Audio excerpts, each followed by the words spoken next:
Today we continue EPEMC, Extended Plasma Electromagnetic Cosmology. And EPEMC, a group of ours with Ramon, Extended Plasma Electromagnetic Cosmology.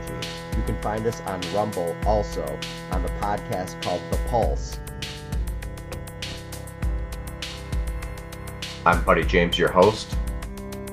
Let's get into it. Let's get into the circuit. We greatly appreciate your support. The best way to donate to us is on PayPal. Just send money directly to goldenscaling@gmail.com. Thank you very much. To get an update on that, Rick hasn't talked about it. You haven't talked about it. Let's let's hear it. Tell me all about what's going on. The moment that ended, I mean, they ended all of our mandates. Like, as far as vaccines go, there's a few government positions where teachers, doctors, and nurses are still being mandated, but that's about it. The only other rules we have is really just to get in and out of the country, federal rules. But it's not over. The bikers are going there this weekend to our capital city. There's a huge biker rally going there called Rolling Thunder. So there's a lot of pushback against Trudeau right now. There's criminal investigations investigating him for fraud as well. The guy took a bunch of gifts from foreign dignitaries a couple of years ago. Well, of course, we all know he's corrupt. The question is, what are they hoping to accomplish with these biker rallies? I'm not exactly sure, really. At this That's point, what my worry is, that they're not exactly sure. You know, like Occupy or something. Even our options, our political options to try to vote this guy out of office. The other side, I mean, they're telling everybody what they want to hear, but I really wonder, right? Like, with the state of the world, it's looking more and more like the richest among us are trying to eliminate the middle class. I mean, they want to have haves and have-nots and nothing in between. Yep, I think so. And you just mentioned, Jason, the klepto nature of these people. And I say these people because time and time again, you can go on TV and online and watch these rich people steal stuff from the hotels. The presidents steal stuff from the White House when they leave. Like they want, which I don't blame them. Like, if I was president, I would want something from the White House too. All the furniture.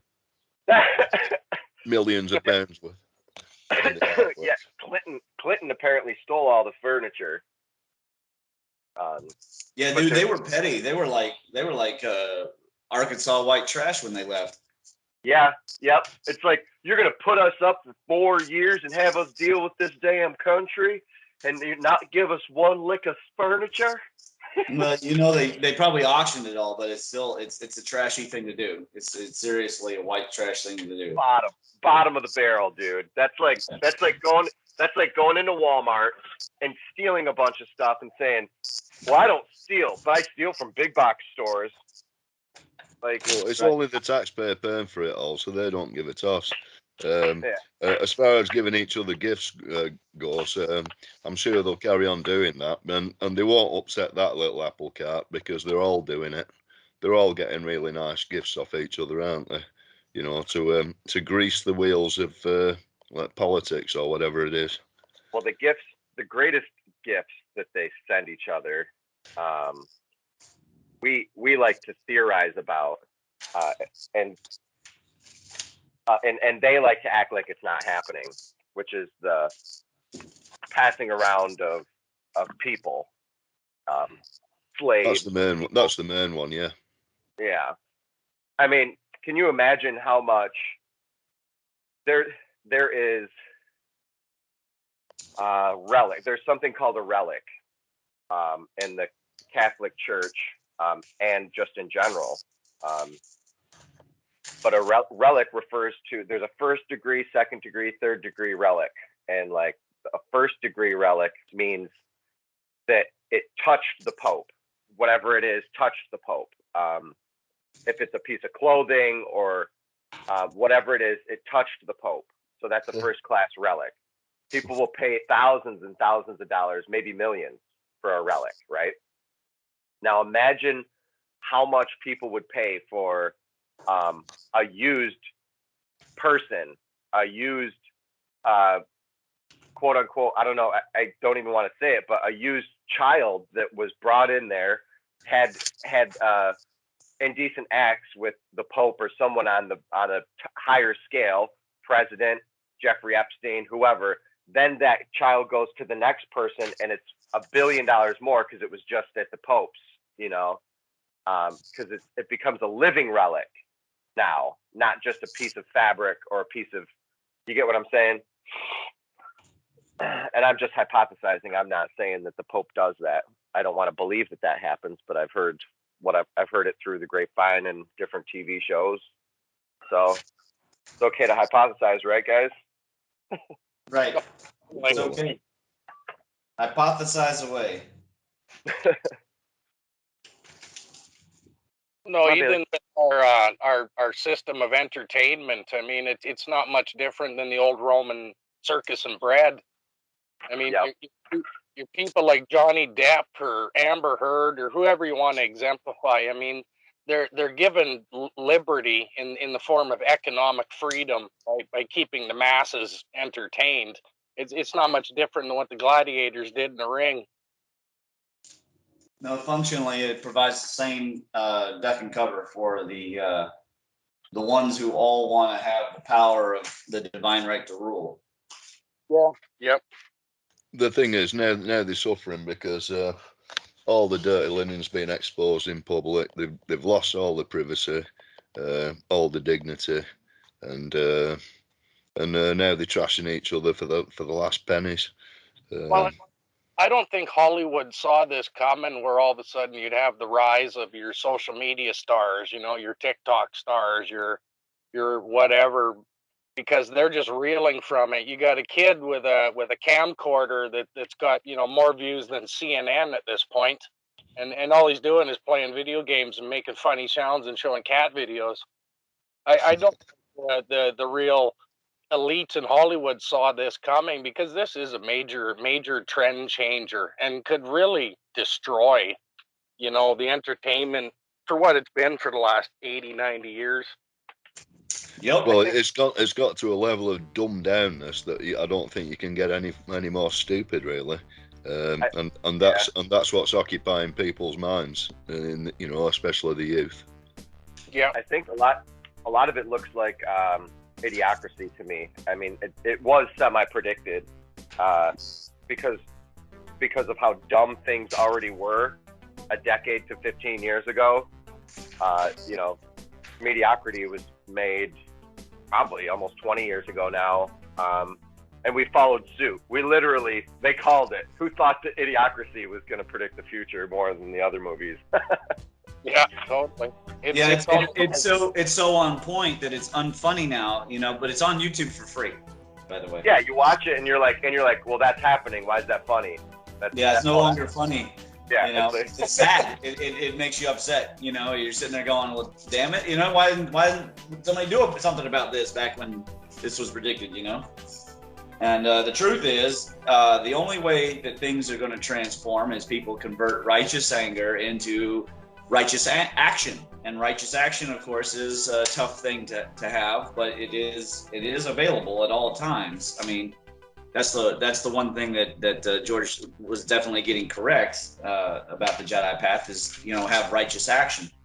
But you're sitting back and doing nothing. Apathy is the opposite of love, not hate. I heard that fear is the opposite of love. Well, that's where that people get apathetic, because they're afraid. Fear is the enemy of everything. It's a mind killer. Yeah, we're fueled by mediocrity. It's mediocrity stacked on top of mediocrity. I watched a movie on Hulu last night, which, by the way, all of the movies on the streaming platforms are shite, and the TV shows, they're all lead you at the end of the movie. You're left with desperation. You're left with why the whole movie, it's almost good, it's pretty good, and then it ends, and there's no ending. So it just leaves you like with the shitty feeling. You're just like, oh, why did I watch that whole thing? And then you're like, and every movie's like that. There's no moral compass. There's no 1990s Care Bears or Gummy Bears where the moral of the story is obvious. There's just horrible movies about horrible things, and you're like, I could have done something so much better with my life this last 2 hours. Critical Drinker talks about this and why it's been happening. And it partly that the writers themselves don't know who they are, and so the stuff they make is vacuous. And it's partly the agenda, of course, the deconstruction of critical theory. I really want to recommend that people do two things. One, buy on the uniqueness of Western civilization. Number one, because one day they will ban him. They came for him when he had tenure, and they will come for him on Amazon. And number two, because the first chapter is an entire expose of the history, going all the way back to the Victorian age and the response to the Victorians and such, an attempt to try and fix that racism, which we decry here on this channel too. But up through the critical era, how it got combined with Marxist, Leninist philosophies, atheism, radicalism, and then transform through the necessary civil rights period, kind of hamstrung itself into the academia, and then how that led to these fake studies. And I really think that it's an excellent chapter just to own it, just for that, even if a person doesn't care about European history. On the Uniqueness of Western Civilization by Ricardo de Fresnay. And he's putting some legit stuff out because the progressive machine went after him and for 8 years dogged him until they finally got the university to fire him. Shit. Oh, that sucks. Yeah, it sucks, but it's the agenda, right? They couldn't have this guy revealing the secrets about the critical theory and the form of sociology, which essentially eliminates our heritage, us people that are right here on this call, and says that, well, nothing unique came from our heritage. It all actually came from everywhere else, especially Africa. And you go, wait a second, that's a bunch of bull. And it turns out it all has to do with this critical theory stuff. And there's lots of critical theories. It's not only critical race theories, lots of critical theories. And and out of Africa hypothesis. Yeah, all that goes together. Oh, I see it now. Yeah, it started off innocent enough, right? It was about inclusiveness. It was about not saying that Anglo-Saxons and Americans were responsible for everything. That's true. That's absolutely true. China had a lot of stuff. India had a lot of stuff. Persia had a lot of stuff that was a gift. It wasn't only Greeks. But to then go on and then essentially say, well, there's nothing special about the Greeks, nothing special about the Romans. It strains not only credulity, it just violates fact. And so he shows you the names and their texts of when they were published and how the pendulum swung. By the 1970s, there was a complete internal marginalization in sociology of anything that was Western. And this is where the postmodernism came from. This is what postmodern, when Jordan Peterson talks about postmodernism, this is what he's talking about. And he's coming from the psychology background, but it was happening in the social studies before that. And this led to eventually this idea that, well, we have to deconstruct everything because it's all a big racist power structure. But how convenient is that for people who have a political ideology that requires the devolution of the patriotic fervor in a country? And I don't mean nationalists. I mean patriotic people loving the people and loving their founding documents. All that stuff comes from, and it's a multi-decade attack. It takes a long time, and so he weaves that whole thing because that's the only way he can set up to talk about, hey. It's the way he's become alt stream, even though he's talking about what 100 years ago would be completely, he would be considered very liberal for talking about European history the way that he talks about it. He would be considered an apologist. that was unnecessary because it's self-obvious that Europeans were highly successful and there was something unique going on. Yeah, the Anglo-Saxon, we're not even allowed to talk about that. I haven't heard that word except for Robert Zepper. Now, if you follow Robert Zepper, you'll find quickly that all of this ties directly to redheads, white people with red hair. These were apparently the very top of the people, all over from China, blue-eyed Buddha, to the redhead Buddha. I mean, you go all over, and you have these red hair, blue-eyed deities in places that are all Asian and all Japan or other cultures. And they were the mummies that they won't show at the Secret Web Museum, just half a mile away over here. They have red hair. They might be the last of the Neanderthals. Might be.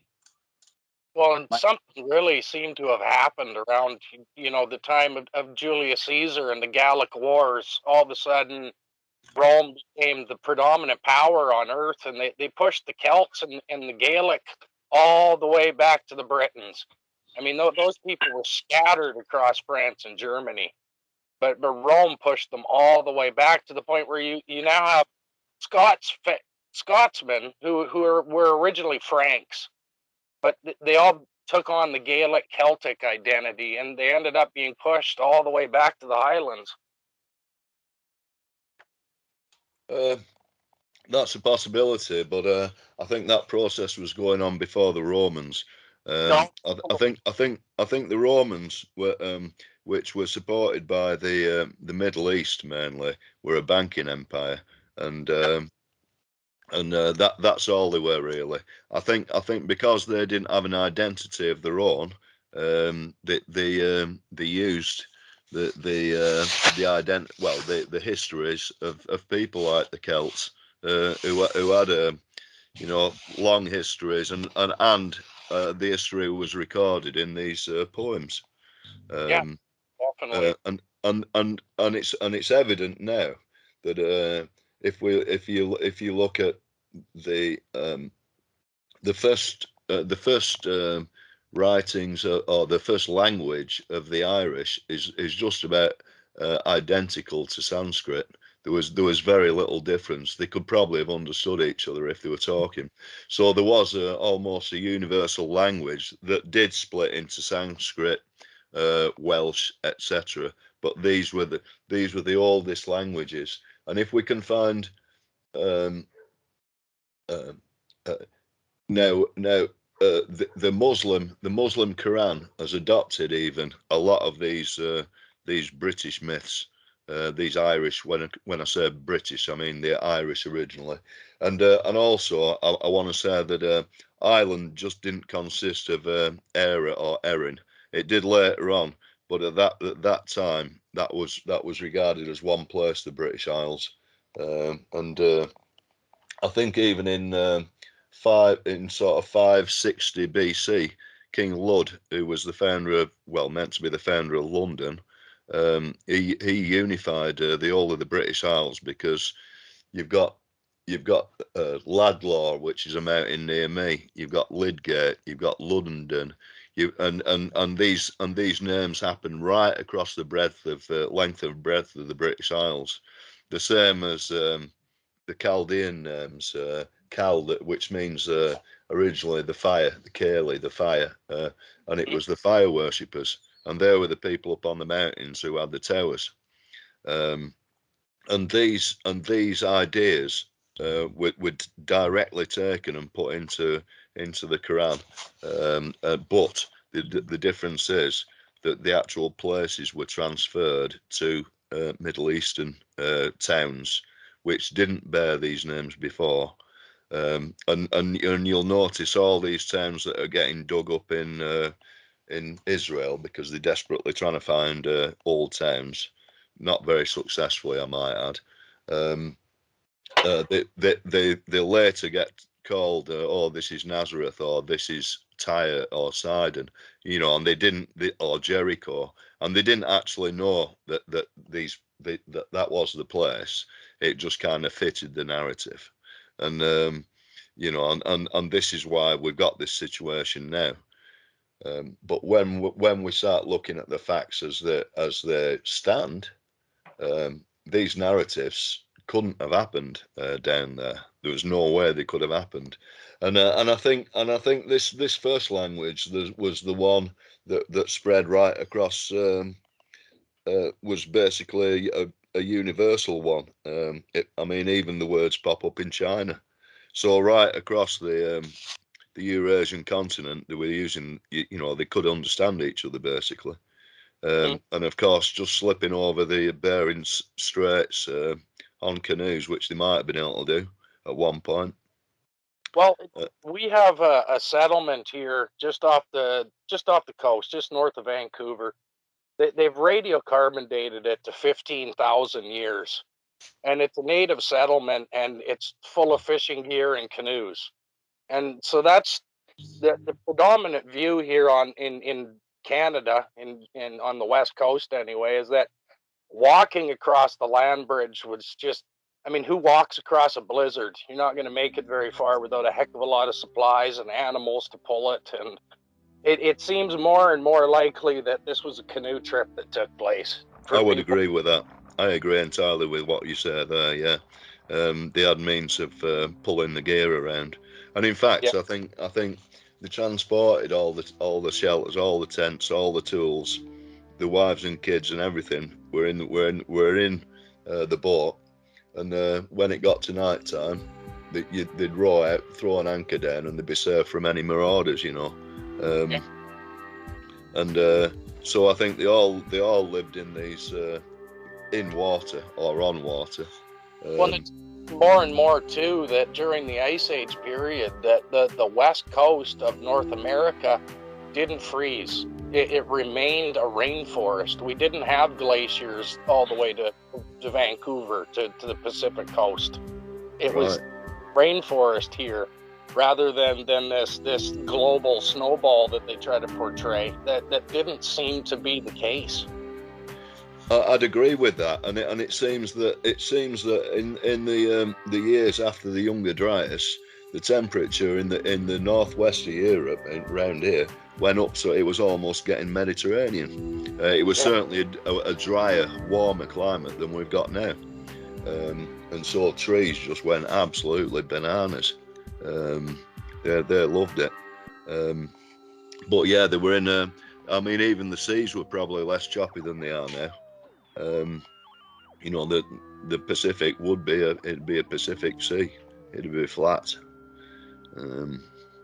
I don't know about the Atlantic, but certainly if you go, you know, I'm sure there wouldn't be the regularity of storms. You know, there would be periods of quiet, and I think this was one of them, which was disrupted around that 1200 BC mark,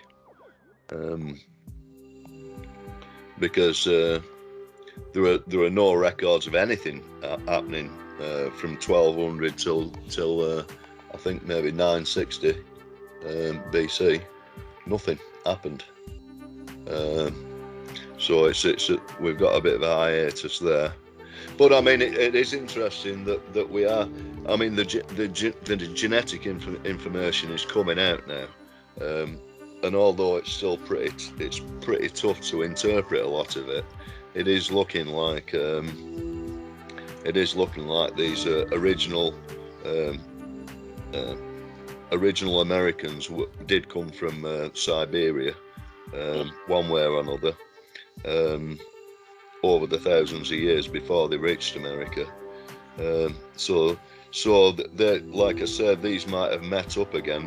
That like the Americans might have met up with Western Solutreans and formed something like the Phoenicians. We've got a number of cultures here, especially in Canada. The West Coast native people look nothing like the East Coast people. That's right. Nor do they speak the same languages. No. They tend to have the same stories, though. There's a lot of mythology that corresponds, that seems to be quite correlating, but otherwise they're not necessarily related. And then you get into the South Americans. I mean, the Japanese and the Chinese may have been coming over in boats thousands of years before we thought they were. Yeah, like the Sami, the Finnish in Lapland. Yep. They aren't related to the Indo-Europeans. They're more related to Japanese. Yep. And so you bring up those people because that's a group of people that routinely are invited to powwows that we have here in North America. The indigenous here often bring them over here, the Sami people. Wow. They have very almost the same culture going on, from living in the teepees to everything else. The only thing they have a total pastoral culture. Yeah, they rely totally on those reindeers. They're quite related, customary wise. Maybe not physical features, but in their customs and in their ways. Have they? I'm part of the Native American church here up in Michigan. Well, I did dabble in it for a while. I guess I didn't get my certificate, so I'm not necessarily in it. But for years, I've been hanging out with the Native American church here in Michigan, and they pray to Jesus. They've been converted. They pray to Jesus and God, but they also pray to the four grandparents.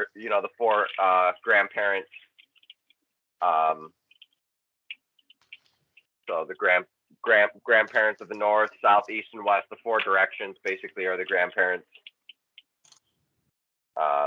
So I was wondering if the natives up there pray to Jesus, if you know. Well, there's one pretty fail-safe sign, and the actual cross, as we know it, the Christian cross. Well, that cross was used 2000 BC by these Irish, by these Ua people. That was their sign. So if you find anything with that on it, here in North America, the natives, they have the medicine wheel, which is a cross in a circle, which isn't much different, but it represents both things of what you're speaking of, buddy.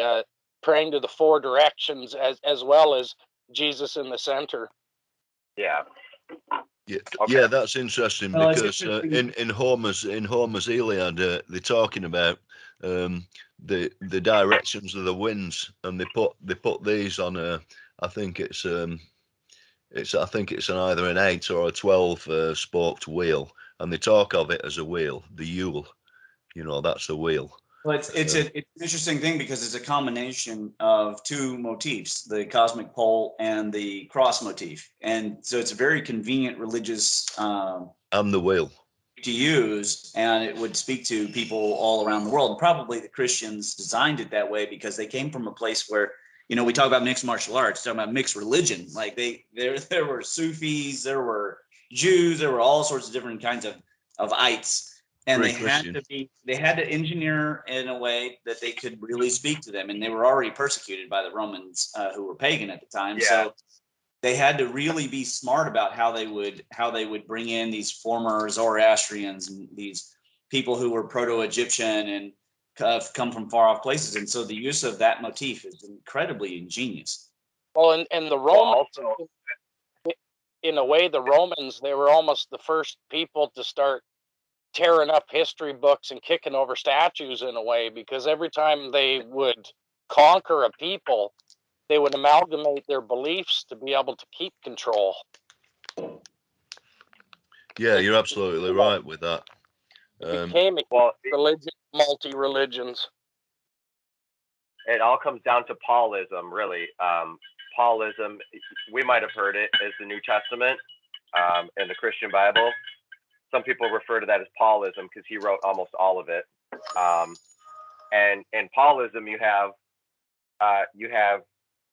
trying to look like as many people to bring as many in as possible, pretty much be a chameleon and pull as many people in as possible. And that's kind of what we're talking about here. Well, that's what Catholic means. It means encompassing. It means all. So every Christian had to go through that church, and that's what it basically. And if you didn't, you got your, you got your books burnt, and then you got burnt after it.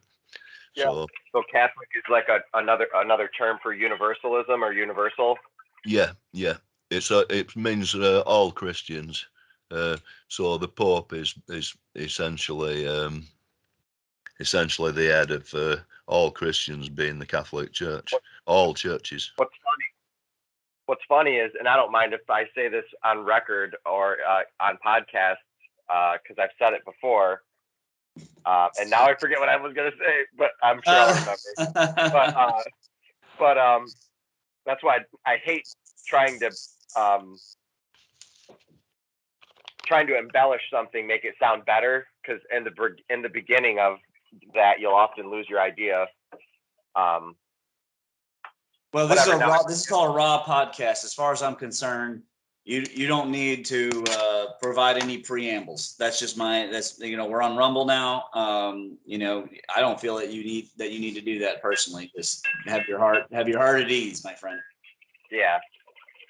But still, nonetheless, I forgot what I was going to say. Well, we'll move on. So I posted the link to the current paper that I'm working on now. In the paper, the image, so that you don't have to go to Ken's video. I've posted his unified theory on page 6. It would be, and so if people want to look there and then sort of read some of his stuff and react to it, you obviously are going to see a lot of word salad, but there's some hidden things in there. I think start with the ether in the center, because it seems to be the central thesis. I think that's why he put it there, and I'm sure it'll just evolve from there.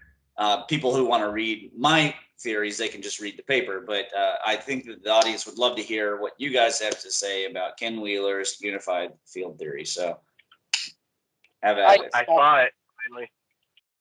I watched it finally. I'll read the sentence out for the public. The inertia in single quotes in counter space, all fields are ether perturbation modalities, pure non-Cartesian potential. And I wanted to get Buddy to react, especially with the non-Cartesian randomly stuck in there. So yeah, that's funny. It is funny, isn't it? So I'd love to hear people's response to his definition of the ether. Well, to me, I mean, that's why I kind of posted a bunch of links there to different antenna theory, because he's preaching radio theory.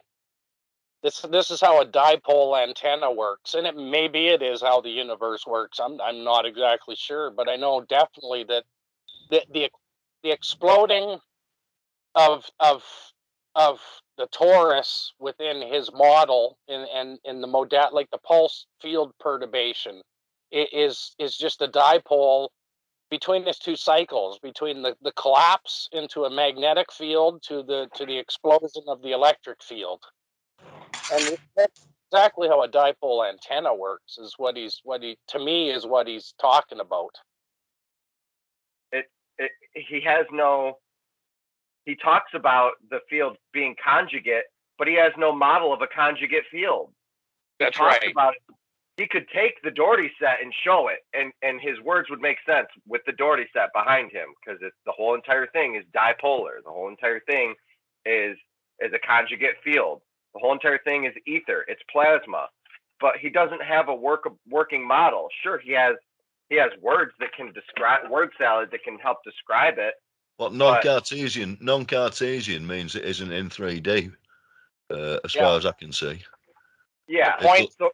One-dimensional point source. So he wants to say that it's all non-Cartesian. I never heard. Well, I don't know, because he says in the magnetism section, the three-dimensional S-curve primordial force vector, which extrapolates into and as the torus of what is called the magnetic field, parentheses, dielectric field and loss of inertia. So I looked up the S curve, and it appears to be from S curvature something from Randall space. But when you read the paper, it's talking about Riemann geometry. So I'm sitting there going, okay, but in every you take any object like an apple, you can describe it in any geometrics. You can use Cartesian, you can use spherical, you can use Riemann, you can use cylindrical. That's irrelevant to the actual object itself. It's just the way it's being described. And yeah, these are coordinate systems. Yeah, there's a coordinate system. There's a convenience for it. So what confuses me is if he's so anti-general relativity, why is he talking about S curvatures and things that tie back to the Riemann space? So I don't know. You guys, maybe you can decipher it. Well, you get into the Riemann spheres, and I mean, all of a sudden, I think of Roger Penrose right away. I mean, Riemann spheres is how Penrose came up with his twistor theory, which really is electric universe, though using electrical terms. Well, it is fully electric. Yeah, actually, twistor theory is all developed using Maxwell's equations. But the problem is, it's so. Like if you looked at the Dougherty set, you can see that it's layer after layer after layer after layer of twistors. That's what it is, the whole thing. But nobody knows how to do that math. It's so math heavy that his theory, although it's a great theory, there's no one that knows how to do the math of the theory. And maybe the math is already done. Maybe it's the Bessel function of the Dougherty set and Walter Russell's work, and it has been done. And he just called it a fancy thing. He just called it his fancy own word for a mathematician, because no matter who comes up with the theory, mathematicians will always make sure they came up with it, period. Yep. That's a fact. Penrose is nearing the end of his life, and he's starting to try to fix his mistakes because he knows I mean, for the last 40 years, not necessarily Penrose, but I mean, these guys have all been chasing string theory, and it turned out to be a huge bust. Oh, yeah. Really, in 40 years, physics has come up with nothing, but except for our modern communication grid. There has been major advances with that. Fractals, yep. All because of telecommunications and the fractal antenna. Yeah. And that's the internet age. Well, the other thing about Penrose is he's committed to the Big Bang as well, which I find a flaw in understanding myself. Well, being committed to it, I think, is a big problem. And he certainly seems to be. Well, it's really hard to not believe in something like the Big Bang because we know there's a great attractor. So there's a preponderance of velocity that certain stars are moving towards and away from. It's not necessarily a Big Bang, but there is a great attractor and a great repeller. So that can get people confused with their cosmologies as far as inflationary Big Bang goes. Of course, there's a great attraction and movement around. That's all part of the cosmic rearrangement hypothesis. Is that it would always be doing that? It's always going to be rearranging. So right now the Milky Way and Andromeda are attracted. Later on, they become one. Then they'll energize and split up, and then they'll be repelled from each other, and they'll go in a different direction. That's consistent behavior we see in all biology. We see in human relationships. We see in projects. We see in all facets. In the Chinese, they call that Taiyi was the great union, and Liangyi was the separation. It's a continual dance and behavior. Of course, that doesn't help them explain their accelerating expansion idea. It doesn't help them one bit. They shoehorn it in like it does, but it doesn't. Well, it's a Christian concept, honestly, and they're just trying to keep God around, alive in science. Well, they're trying, but we're doing it because we have the data. Whereas they have their God, which their God is appears to be ego. It appears to be awards and accolades and the power, the grants, like working with the government, that kind of thing. It appears to be their God. It's scientism itself has become its own god. Their And the god is a random system that eventually floats into a black hole and gets destroyed, and that's about the level of intuition these people have developed during a lifetime of science. It's just not good enough in my estimation at all. oh, it's utter tripe, right? It's totally worthless. Yeah. Because it's dead, and they admit that it's dead. They just don't want to admit why it's dead, right? You know, when you don't believe that you're part of something bigger than yourself, then everything needs to be dead, right? It needs to all go away in order to make the ego feel stronger. And the problem is the ego itself is what's mortal.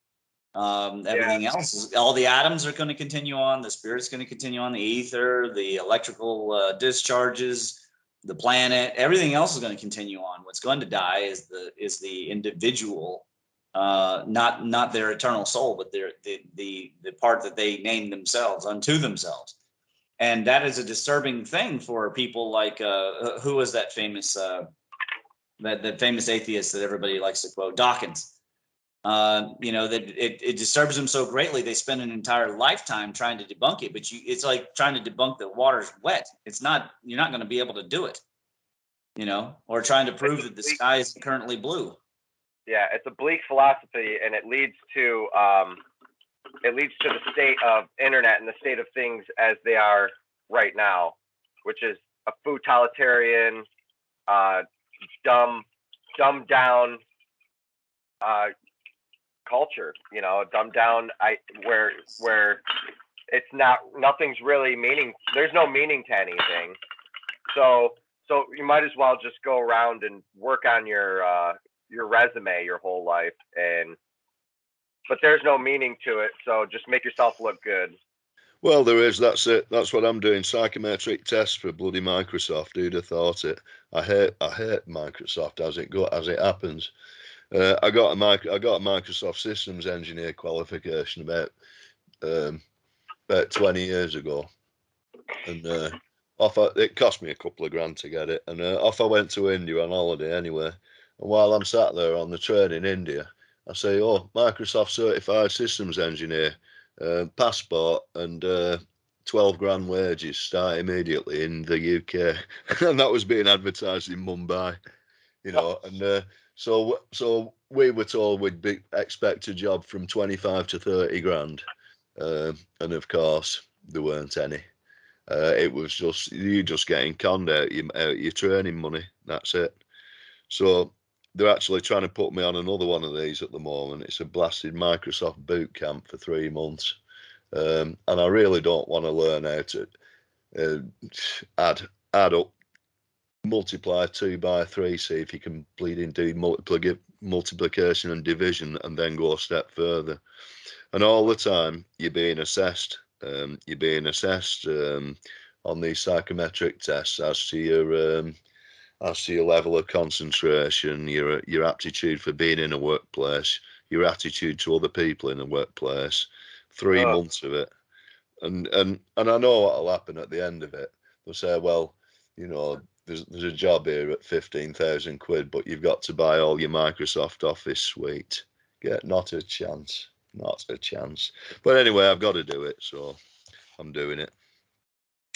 But yeah, so it's just going to become a little form filling world where people are trying to derive any scraps of information in order to get an angle on your money, basically. And I think that's where we're at right now. But we can fight back because you know, there are so many kind of infant AIs that are out there that are useful. Like, we can get documents and translate them in a second. If someone knows how to get, you know, the wealth of information out of the British Library, or, you know, on a computer, let's just run that throughout you know, a reading system, and evaluate what's in the document, and do that with millions of documents, and then find the ones of interest, put forward a locked argument, and then present it. and that's how I look at it. I think we've got to have infrastructure. I think we've got to build it, else we'll just get overtaken, and all our information will be ultimately lost. So we've got to put it in together in a format that it's more durable Well, and valuable. the way the world seems to be going with the blockchain and towards digital money, all information may be monetized at some point, and the richest among us may be the only ones who have the ability to access it. Yeah, that's the plan. They're trying to, if you listen to Adapt 2030, the whole plan here is to try to turn everything into a QR code and track it. They came up with this new spray that you can spray on your vegetables, and now all the food is able to be tracked. It's a digital barcode. They can actually tell if it's from that field or sourced from that crop or not, which a lot of people have been making their living off of sourcing their material. So I don't know the implications fully of this, but yeah, the tree in your yard, that's going to be worth money, and it's going to be a blockchain. If there's edible grasses in your yard, that's going to be on the blockchain, and they're going to tell you if you can, when you can't eat it. Everything's going to be every tree. They're trying to do this because they're trying to build a blockchain wealth for physical objects. Yeah. I see. So that if you've got a lot of assets, you've essentially got more money as well. Yeah, and if you have a whole yard with a bunch of different trees and you've been planting trees on it, like take for example, because of the price of food has skyrocketed so much, every fruit tree has gone up a certain amount of money. So if you have a $50 tree, now you have a $500 tree on your property. But that also goes up with your taxes, because when they come and reevaluate your taxes, if you plant new stuff, at least here in Ann Arbor or in other places in Michigan, if you plant new stuff in your yard, and then someone comes along to do a survey, and they see the new stuff in your yard, you're going to have to pay more taxes because the value of your property went up. And they come in usually every 2 years and check and see what's new on your property. Are they doing that now? Oh yeah. In Michigan, they've been doing that for my whole life. They went after the farmers here years ago with not allowing them to use seed from harvest to harvest. They have to buy new seed every year. Well, that was the GM thing, yeah. Another system of control, right? Because now in a food shortage, well, even if a farmer did have some legacy seeds kicking around, if he grew it, they wouldn't allow him to sell it in the open market. He'd have to open up stands and sell it on the roadside. Would be the only way to move it. I think this is going to happen, though. I think 100%. When you listen to everybody, when you listen to all the smart people on YouTube, they're all talking about it's happening 100%. And if one of the fail safes, if one of the things go wrong in their agenda, they already have a backup plan and already instituted the backup plan to ensure that this great reset goes in their favor. It's a great reset, period. But they're trying to make sure the Great Reset goes in their favor.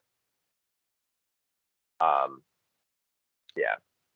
I think, yeah, they're trying to control the destruction, aren't they? So that they can all sort of fill the pockets with money as the ship goes down. That's a good way to put it. Controlled destruction. Yeah. Even what's on in the Ukraine, I think, is Plan B. I think the whole COVID narrative fell apart, so they needed to start a big war. Yeah, I agree entirely, and it's getting increasingly dangerous, this now. Yep. Yep. I mean, we're all, our Foreign Secretary Liz Truss thinks, well, She was marching up and down in Belarus, pretending to be tank girl in front of the Russians a few months ago. So she's a very gung ho sort of girl. She's just announced that we're sending what is it, jets, I think. She wants to sell. She wants to. Oh no, she wants to authorize strikes in Russian territory. She thinks that's a great idea, and Putin, of course, has immediately responded that his retribution will be lightning fast to those, and I think just one nuke on this country is going to finish it. That's all it'll take. You won't need the whole lot. It's a big club, and you ain't in it. And they don't seem to care. They're playing with our lives. You see, they're gambling with our lives. It's a death cult. They don't care. Death is their lifeblood. They, it's a big. Hang on, it's a big club, and you ain't in it. There's two things going on here: globalists and non-globalists. That's it. There's only two things going on here. All the people who are not globalists are trying to live and survive with their families. The globalists are all the richest people on the planet. You can't be rich and not be a globalist. They'll kill you. I just want to point out, I put that quote in my peer review cult paper. I think it was. It might have been the POS. I think it was peer review cult paper. But I want to mention that we started the discussion talking about Ken Wheeler's theories. I come back and you guys are on to the globalism again. No worries.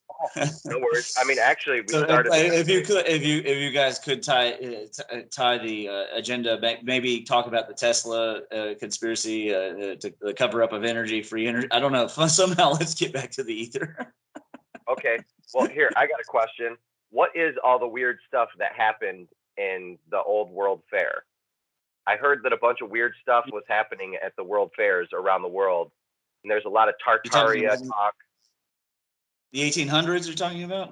In the 20s, the 1800s, all of the World Fairs. I heard that like 1830 or 1850 was the first World Fair, but it was. Well, what was the point? I don't know what all the weird stuff is. Louisville here had the Southern. It was called the Southern Exposition. It was an entire giant wooden building. They later deconstructed the whole building, and it's gone now. There's a Victorian preserve. It's actually the largest Victorian preserve in the United States. It's in Louisville, and it's right at the site. So the DuPont family has a Victorian home there still, and it's right where the Southern Exposition was.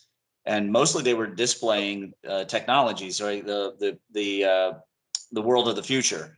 As far as I know, Edison and Tesla love to go to those in order to share their theories and talk about how they were in particular. But I've never done a deep dive on all the events that were happening. I'm sure there was some bohemian stuff going on. There was probably a lot of mix of revivalists and new agey things like psychics and mentalists and things like that. It was an era of general liberalization away from the limitations of the Catholic Church and the Church of England and all the power structure. So the combination of science and the Darwin revolution led to people they were willing to consider new ideas. And they liked freak shows. They liked all sorts of things back then. And these world expositions were places where they were able to do all that. And then they either burned down or were deconstructed, and the era kind of went passe. There was then, as you mentioned, the 1920s kind of revival of that mentality. And then it's occasionally come up again. People want to do them all the time. Iron Man 2. He's holding a World's Fair, and it happens in Captain America: First Avenger. So people they want to have these kinds of things, just it's difficult, I guess, to throw it all together unless there's big money behind it. And you got to wonder if the big money if it was the same bankers and Westinghouse and people who propped up Tesla and then later on dropped him, because now they had all the power that they needed in order to control everything for as long as they were alive and their kids would receive the trust. Maybe that's the problem, is that there's not someone like Elon Musk throwing. Maybe instead of buying Twitter, maybe he should hold World's Fairs. I'm sure there'll be options for economize, well, not economizing, but monetarizing. I think the big problem is that the world's in the hands of just a small number of companies and multinational companies, and these multinational companies are all in the hands of just a few individuals, and so it's their basic interests that are getting. The only thing that's trickling down is these billionaires' attitudes. I think Elon Musk is young enough not to have developed this poison that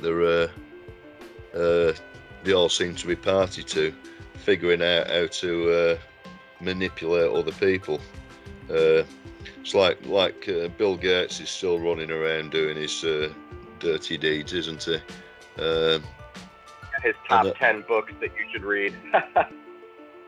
Yeah, and you know, he's a thoroughly unattractive character who you would not go to ask any advice on any matter. I wouldn't have thought if you knew him personally. You know why he's attractive, though? Why he is attractive? He's attractive to rich people with big pockets, because if he tells you to invest, you're going to invest. And you do. You follow suit. If Elon tells you to invest, you do, because they're the ones telling everybody. Therefore, that market share is going to go crazy. So well, I think the thing was at the time, his actual contribution was to put in this backdoor into the Windows operating system by way of a register that can be accessed and read, and find out exactly what you've been doing with your computer, and who you've been talking to, who your contacts are, everything really. And so I'd go so far as to say that actually the FBI and CIA own all of the companies, because they have no extent to their reach, no bounds to their reach. I think we're getting to it now. You see, I think they have that much influence on me, and of course they know who's breaking the rules. I mean, they must have known all about Epstein and Ghislaine Maxwell, and and all these players for years and years. Maybe they just harvest them when they when they're getting out of control. There's pictures of Elon Musk with Ghislaine Maxwell and all of the presidents. Yeah. So it seems like it's that CIA thing that's causing all these problems.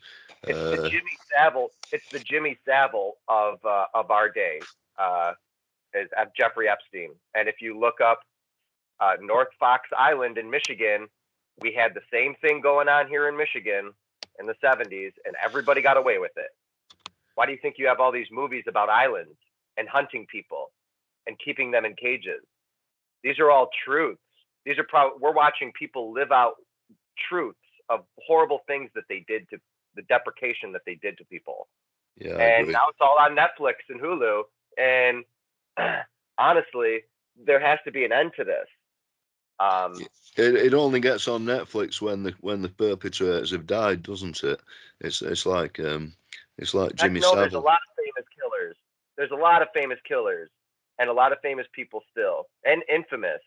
Like, there's this guy in Japan, and he cut someone's head off on the bus with a knife.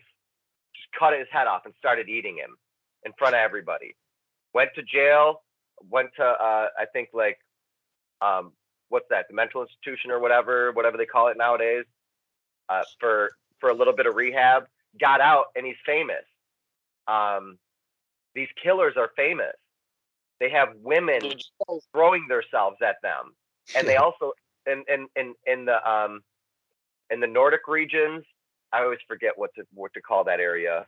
I even have some of my roots there. Sweden. But Sweden, that whole area, Sweden and everything. They actually allow the prisoners time.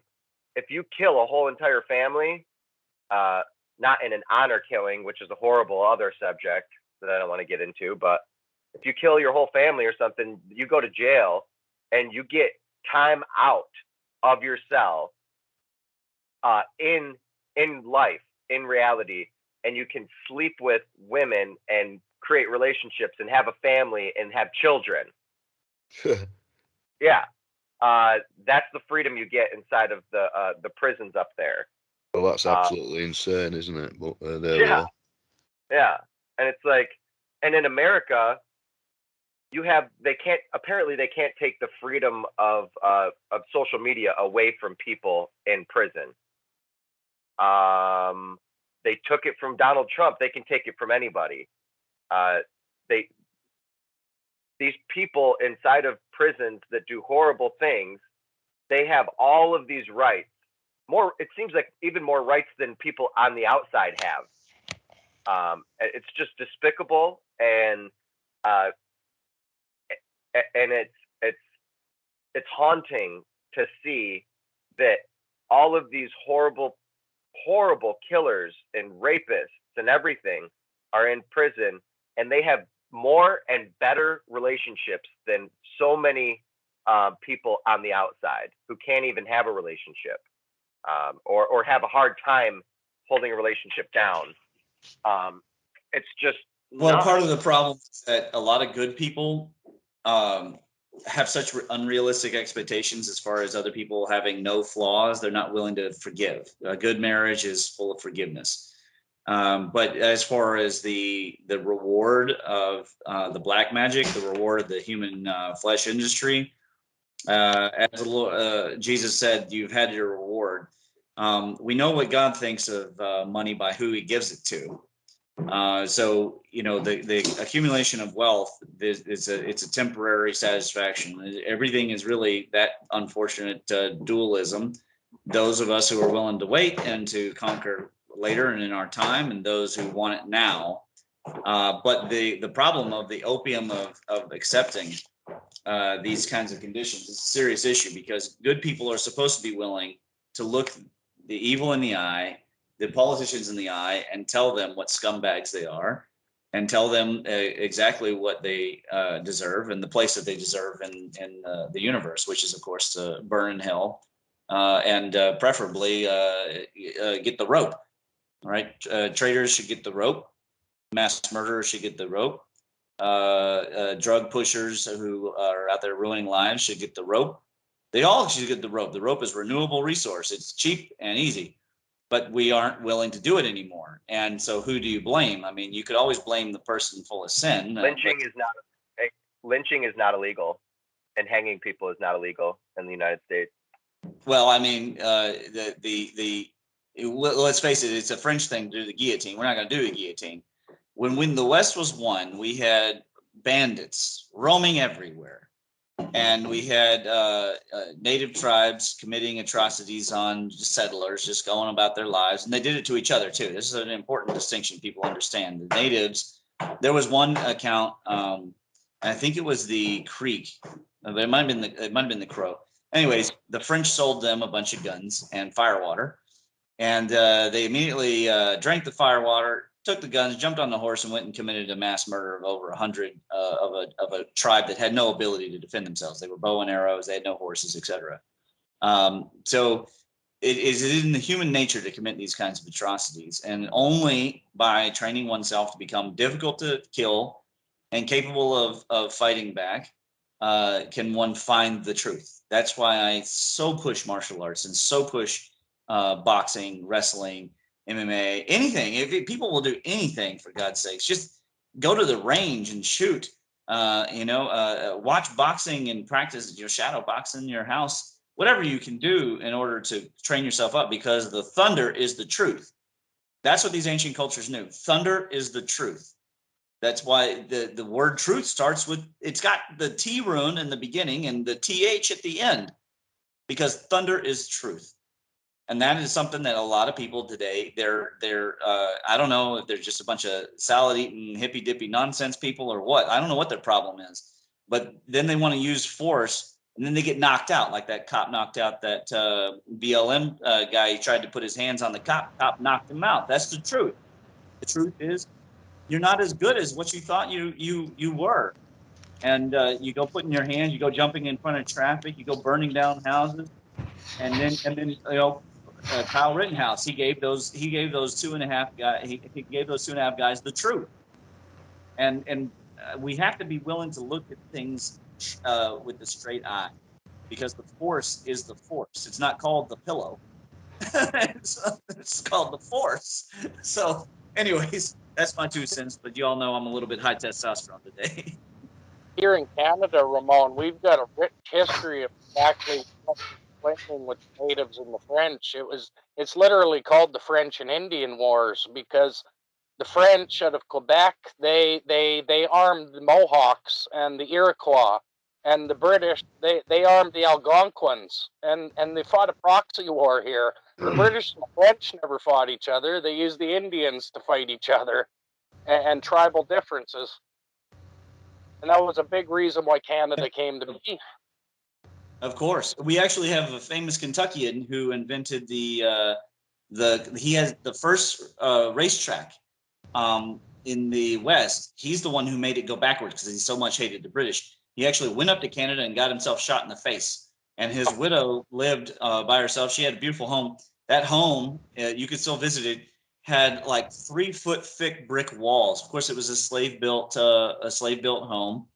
It still got the big W on it for his last name. And you can go and you can walk the actual track. They used to go out there and sit on the middle of the hill and watch these horses go the wrong direction. And they would they'd show you in the museum at the house what the meals were. I mean, they ate good. They ate well. It was good living. But I mean, yeah, he went up there to Ontario and got himself shot in the face and died fighting because he just hated the British so much. Yeah. No, we've got a rich history of them. I mean, and then we've got a group of people here in Canada who are what's called Métis. And a Métis, they're given all the status of a Native American, but they're completely mixed. They're from the first French people mixing with Iroquois and Mohawk. But they're given status here in Canada, even though they're not a native tribe. It's interesting. Yeah, they kind of joined in. Yeah, they joined. Yeah. They joined in on the Red Indian. Oh, sorry, the Native Indian guys. Yeah. Well, it's going to explode here at some point in time here in Canada due to what I mean. The whole political scene aside, they're finding graves of children all over Canada and at Catholic residential schools. Now, whether those kids were murdered or they died of tuberculosis, I don't know. But what was done to those people was certainly not right. However, I want to clarify my position. Number one, I don't have a lot of problems with the Christopher Columbus or other Spanish history. It's very important. All of us wouldn't be here if it weren't for what happened. And but I am totally against the federal government, the way the Canadian and the American government, the way they have treated the natives and broken treaties and forced them on the reservations. So I stand with them, like I stand with the people at Standing Rock. However, it is not smart to go up against the government when you just don't have the leverage or the power. And on top of that, when you are a conquered people, you can no longer call yourselves sovereign, or you can no longer call yourselves disenfranchised, or whatever you say. You have to find a way to work within the system, just like the rest of us. I mean, is it fair? Maybe not. But to pretend there was some kumbaya that just didn't exist, it didn't exist. The one time the alliance happened was to fight the Welsh Indians. And then, of course, later Tecumseh's brother tried to get everybody together. It only worked for a while. But not every native fought on the side of the Confederacy. There were natives that fought on the side of the Union as well. Very famously, of course, a lot of natives did fight on the side of the Confederacy, and many of them had slaves, and many of them took slaves. But sometimes they were women. Sometimes they were white women. Sometimes they would scalp white women. But we have to teach this truth, because the history and the truth is complex. And that's what makes it both interesting and poignant in terms of history. Just even the Cold War is complex, and it just happened. There's so many lessons in the Cold War. The Kings and Generals channel started an entire Cold War channel just for that. Yeah, well, you even go back into some of that Civil War history, and I mean the General Albert Pike, the Scottish Freemason. Before the war started, he was a lawyer, and he fought for the rights of natives in America, and he made a very big name for himself within the native communities of his area for the time. I know there's a lot of stuff about Pike, whether or not he was a good man, bad man. I don't know. I don't really partake of that discussion, but there's some interesting history there for sure that a lot of people don't know about. To point the Confederates as complete racist against everybody is completely not necessarily correct. That's correct. That is absolutely the fact. Of course, there's the famous quote difference between Lincoln and Lee, and it always surprises people when you tell them those quotes. And a lot of people don't know. Of course, Lincoln hung the most ever Native Americans in a single stand, 16. He had let off most of them. There was actually 58 that were supposed to be hung, and he commuted it down to 16. But he was all about federal power. And to this day, there are battles between. There was just one up there in Detroit, buddy. I guess you could speak about this, but the people were out in a park. Apparently, they should have had. They did have permits, and the police showed up and broke it up. They were Native American. Well, even said they were. sorry, well, even something that happened here during our the trucker rally in Ottawa. A group of Native Americans, Canadians, they decided they were going to set up teepees and have smudging ceremonies to bless the truckers. Well, the natives whose land it is, the Iroquois, they must have gotten some kickback from the government or got right on the government side because they kicked the other native people out who were Cree. They said, no, you can't do this. This is our land. So once again, you had natives fighting amongst themselves on the government's behest, and it was just interesting because it was a throwback right to here comes the French and Indian Wars all over again. I think this is a lot of it. They're using these differences in the communities. They're opening up wounds. But I think the real fight at the start of the 20th century, it was an economic one. There were poor people and there were rich people, and people wanted to get fair pay for a fair day's work. I mean, in our society, people were highly conditioned to do a full day's work and never miss, never be late, and that's fair enough. They took pride in what they did in their life, but they had to fight for better conditions to stop the kids being put down the mines, to be able to afford healthcare. They had to unify to be able to afford even to be able to pay the price of a loaf of bread.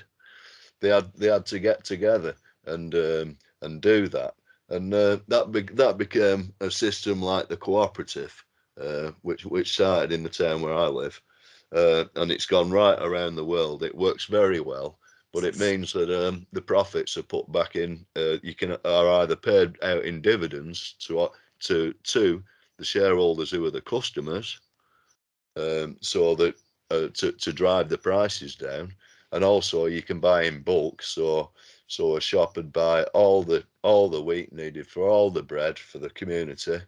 You know what I mean? And it'd be cheap, good quality stuff. Now of course the multinational companies don't like these systems at all, because it means that they can't sell their stuff for whatever the hell they want when they've got a monopoly. And until we can start breaking down these horrible companies who you've got a company that sells you water, that you've got one that sells you power, you've got one that sells you your bloody your Wi-Fi, and so the very few companies who have where all your money is spent, besides the tax what you spend, and the government, and your local government tax, and the tax on everything that you buy, So it's just a matter of they want, like you say, they want control of every penny, and they say you're going to be happy, but when people like Klaus Schwab thinks someone like me will be happy if he gives me a pack of cigarettes and a couple of pints every night, and that'll make me really happy. But he has no respect for people, and he thinks people are all subhuman, and will be happy with nothing, because that's what they deserve.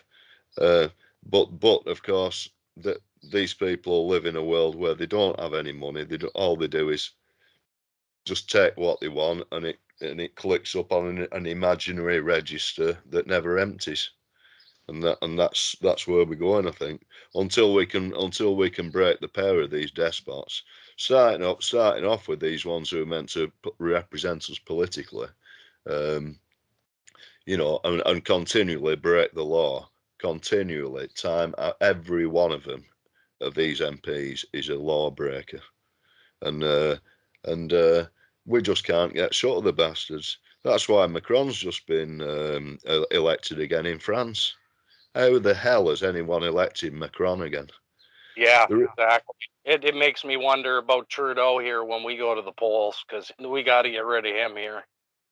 Yeah, well, what'll happen is you'll get your right wing will never vote the same way as the left wing, and Trudeau will be sat right in the middle and get the majority like they always do.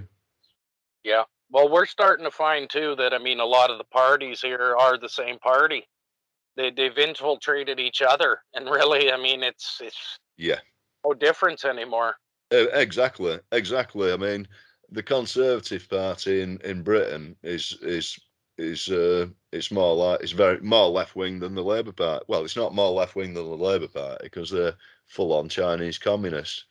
They're almost as they just want a big brother society because they want all the money. It's a greed based thing.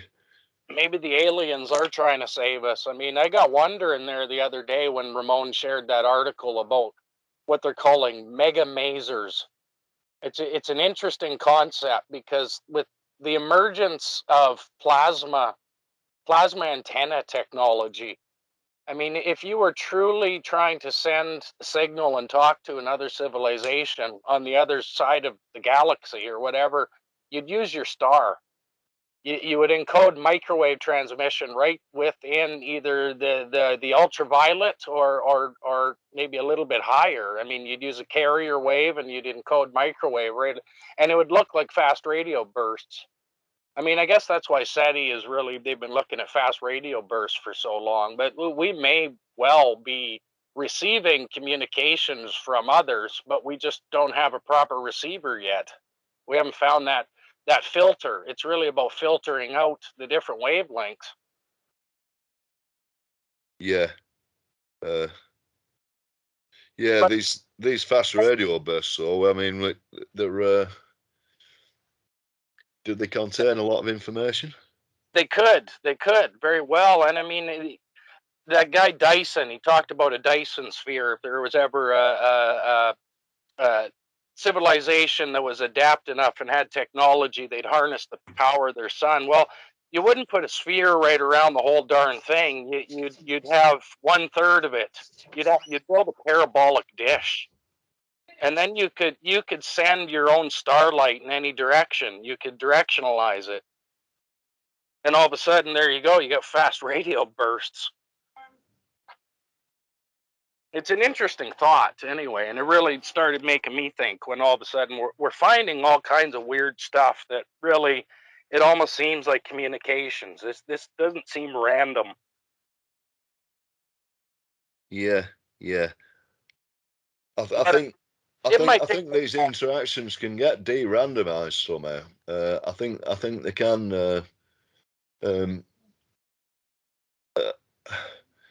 I think they can look like other things. For example, if a certain chunk of the signal was taken out, as it propagated,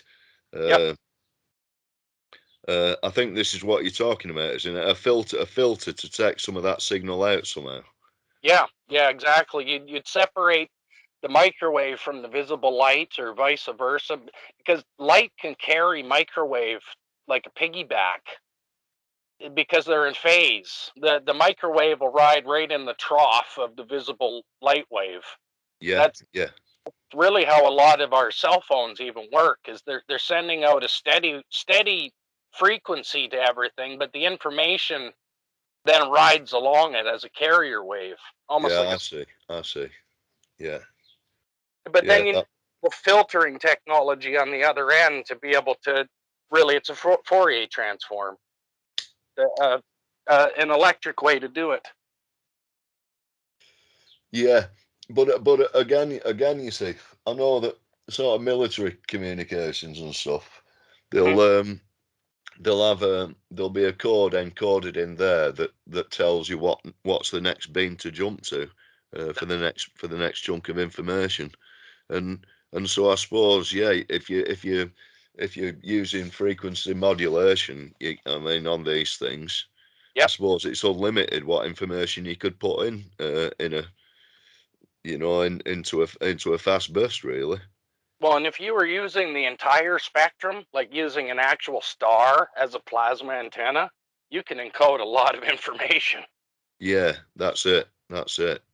Uh, I mean, the only thing that would be better than that is if we could ever, figure out a counter spatial subspace communication system like they have on Star Trek.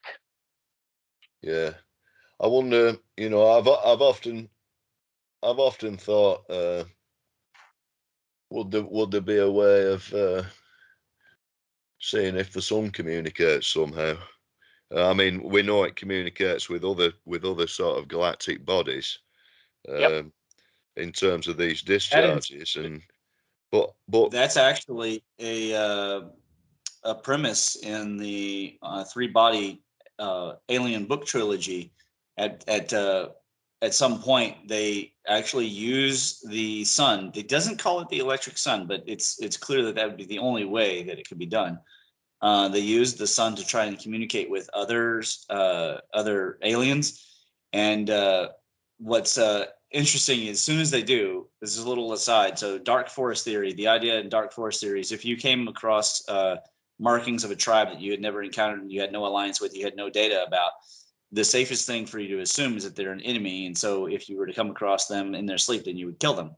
So, in order to keep the aliens from invading Earth, plot the spoilers. They use the sun to communicate to the other aliens, knowing that there will be a greater alien civilization will essentially railgun the sun of the Earth, and so then the aliens that were coming to Earth just turn around and go back because they realize that the place is doomed. A really hilarious idea, and it really made me stop and think about, what kind of messages are we sending out into the universe? We started with Hitler, and it's only gotten better from there. We like to beam out Independence Day and various other alien-hating movies where we fight the bugs / aliens and kill them all. And we look really ridiculous, whether it's they're receiving it now or, in 4 million years in the future, and they're listening to this going, yep, you guys sound ridiculous. It's just kind of funny to think about. So a little aside there. That it's come into the so-called mainstream. Of course, that's China, but Obama actually read this trilogy of books, and there is a movie series going to be coming out on the. I don't know if they're going to do all 4 books. The 4th book was written by a fan, but I think they're going to do the first 3 books. sounds like a comedy show. What's interesting too is that there is a concept in the first book, I believe it was, the one that's called the 3 body problem, that the one thing that we're lacking as humans is the ability to actually have enough energy to communicate at the distances that we need to communicate. And so a lot of the book, the first 2 books are absolutely brilliant. They spend time thinking about ways to defeat the aliens. It's a fascinating read. I did the Audible, of course, but I definitely recommend people look into it. But I remember when they had the communicate with the sun thing, not only I think of Michael Claridge, and Sapphire in general, I thought like the electric transistor nature of the sun absolutely could be used in this manner. Of course, dangerously, for our own, you guys know about my birkeland polyphase superweb idea.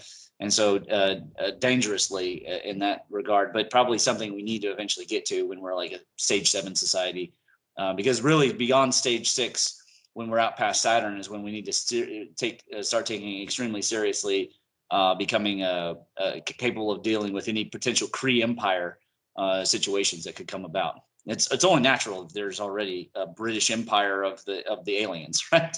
It's only natural that they're out there. So, or American Empire in this case. Hopefully not, because I'm going to tell you what, the American Empire is maybe the most aggressive empire that's ever existed. I think way more aggressive than the Roman Empire, personally. Yeah. Well, it remains to be seen, doesn't it? It remains to be seen. But there's a lot of people who could get into an awful lot of shit if things carry on like this. So technology that we're already that seems to be like right now, all of our radio antennas, cell antennas, it's got a metal filament, an element in there, and they're really trying to shift towards plasma, because you can remove a lot of things that we need to make metal work. Yeah, and it's steerable. It's a steerable antenna, and it's almost smart. It remembers devices, and it can penetrate walls a heck of a lot better than the stuff we're using now. Yeah, there's a guy I was following. He's got a site called 5G Awareness, and he was making these heads-up displays for military contracting, and he was aware that these street lamps were kicking out these electrical frequencies, and you could actually turn the street lamp into a directional kind of laser, I think. Yeah. So when they're inserting 5G into all these street lamps and they're on all day, they're actually massive monitoring devices, but they can actually get the whole 240 volts at 15 amps and blast it right into one little spot, apparently, if with a little sort of adaptive device on it. They're starting to find too that the reception ability of that type of antenna, it is solely dependent on the density of the plasma inside. The higher density, the more it absorbs microwaves and can rebroadcast them. It's an interesting concept for sure. Yeah, bloody scary. But anyway, we're getting some massive antennas installed around there, where these are like 80-foot high big things. Look like they're tank proof by the look of it. Well, they got 8 different frequencies running in those antennas. There's multiple elements. Like your cell phone nowadays, it's probably talking on about 8 or 9 different frequencies at the same time. Right. Would be with different satellites? You're just finding bits of the signal and gluing it all together, then? Well, your voice and calling is usually on 800 and 700 megahertz. It's a low frequency. But when you get into the high data transmission, you're trying to watch videos and whatnot, they up it to 2100 megahertz, 1900 megahertz, 2400, and now we're approaching 3 gig, and 5 gig is what your home router is talking on. But these wavelengths are starting to affect biology, aren't they? Big time. And I wonder if it's not the resonance. I mean, if you look at all these frequencies like a guitar, and each one's a string, the top one will it'll cause the bottom one to vibrate. They'll resonate within each other, and goodness knows what that does to matter. We don't know. Yeah. So I suppose you will get these secondary resonances. But we know for a fact that when you get to a certain frequency, that water boils. So they know exactly what frequency will boil your blood. And than that. That's on your cell phone. That's 2450 megahertz. That's Right, literally so yeah, the same frequency your microwave oven's using. that's the one, and that's the one. So technically, you're walking around with an hand grenade in your pocket, aren't you? Yeah, 100%. But it doesn't. to have it. You can't get away from them either because you're going to be hanging out with other people who have them in their pockets. So you can get yourself away from them to a certain degree. But when you're hanging out in public places or with your spouse or your kids or whoever's going to have their phone with them, so. And yet there's guys, I mean, that one Anthony Holland, the music professor that has shattered cancer using a plasma antenna. I mean, if we did enough research and found the right frequencies and the right resonating and harmony, you could heal people with this stuff rather than making them sick. You can heal people. I think so too. You can also heal people with your voice and with sound and allowing them to believe what's coming out of your mouth to be true, which allows you to have faith to heal yourself. That's right. That's what a healer does. It helps reassure a person that it is the right step to do to fight and to get strong and a shaman to realize where their illness is and focus on it to get short of it. Yeah. And that is all part of healing.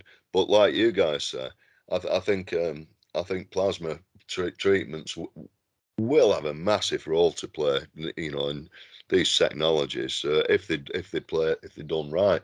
But in the meantime, I think we've just got to keep our internal electric fields, our auras and Kundalini and all that lot kind of. We've got to concentrate on keeping that stable, really. I think Dan Winter's right when he says that when you put your attention on something, it builds charge, and that charge has healing powers or, other types of powers. Attention. I got a gripe. Yeah, that attention. Yeah, that there is something to do with this. Yeah. Yeah. If you concentrate on, this is how you can heal. Yeah. Guys, I have to gripe. I've been hearing a lot of Dan Winters, and I want to hear people get more into Robert DeCenti. He is so much smarter than Dan Winters. There's no. We don't have to compare apples to oranges. I just need to. These are important things. He is an electrical engineer. And so is DeCenti. But I'm just saying, all I want to do is point and say that that attention does create a focus point, and it does build charge, like prayer. When everybody prays for something and a point, it builds charge. It is. It's the same as the remote viewing thing.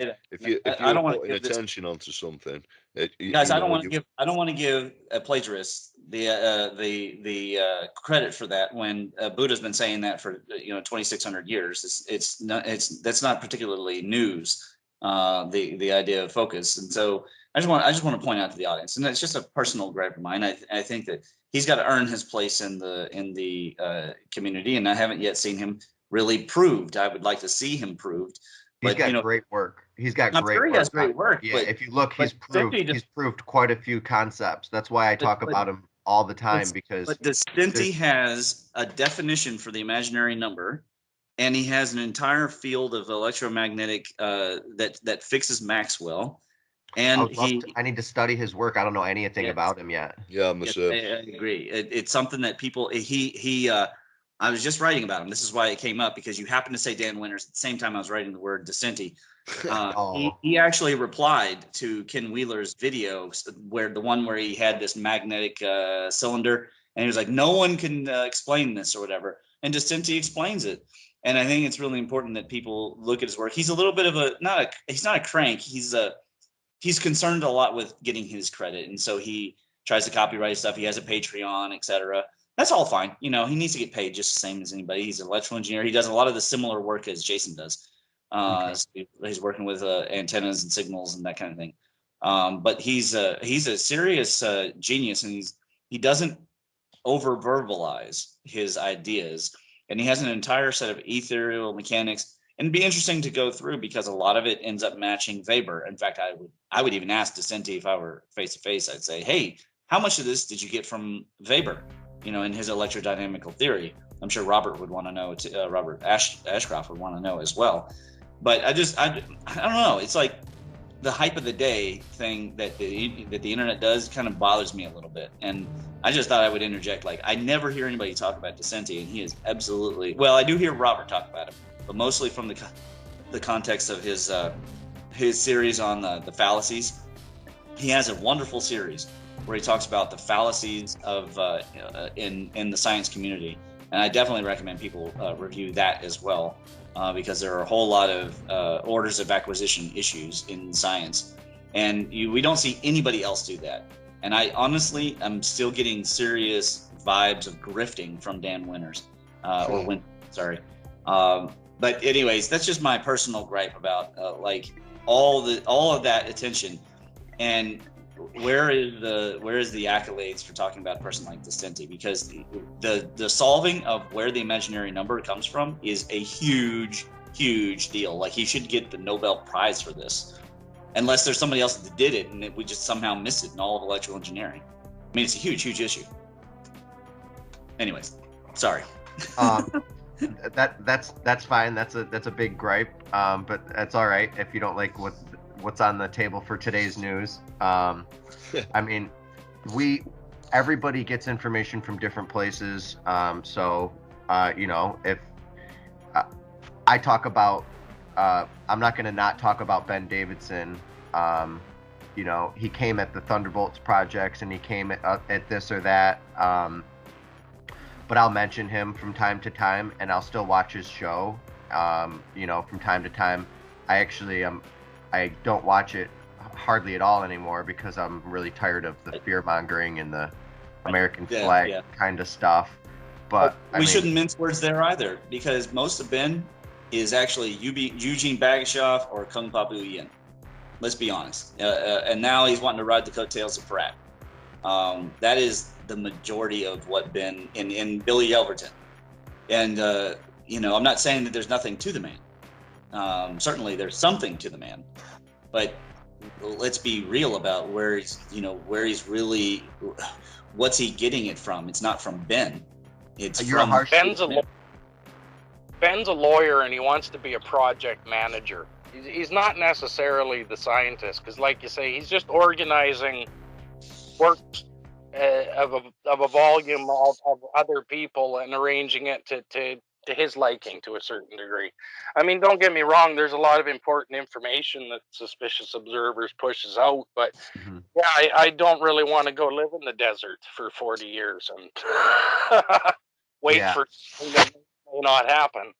You know, it's one of those things that it's a little bit too early to start sounding the alarm bells and selling everybody plots out in the desert. I agree. I don't think there's any value in that. But again, I'd like to say that these people we're mentioning, I mean, they fundamentally think along the same lines as us, and you know, we should. It's almost like attacking them is kind of attacking them is a little us. bit of a I don't agree with really attacking other researchers. Now, I don't mind pointing out if there is an issue or a technical issue, but I'm not really into doing personal attacks. To be honest, it's just I'm on your side too, Nick. I'm not a harsh critic. If someone, I mean, Ramon is. That's fine. He's the fire of the group. Absolutely. You know, if he there's a good reason to criticize Ben. What he did with that NASA scientist and trying to dox her and send his little cult of Armageddon minions after that NASA scientist is despicable. And it's only a very slight shade different than what was done to the Libs of TikTok woman. It's a heinous thing to do.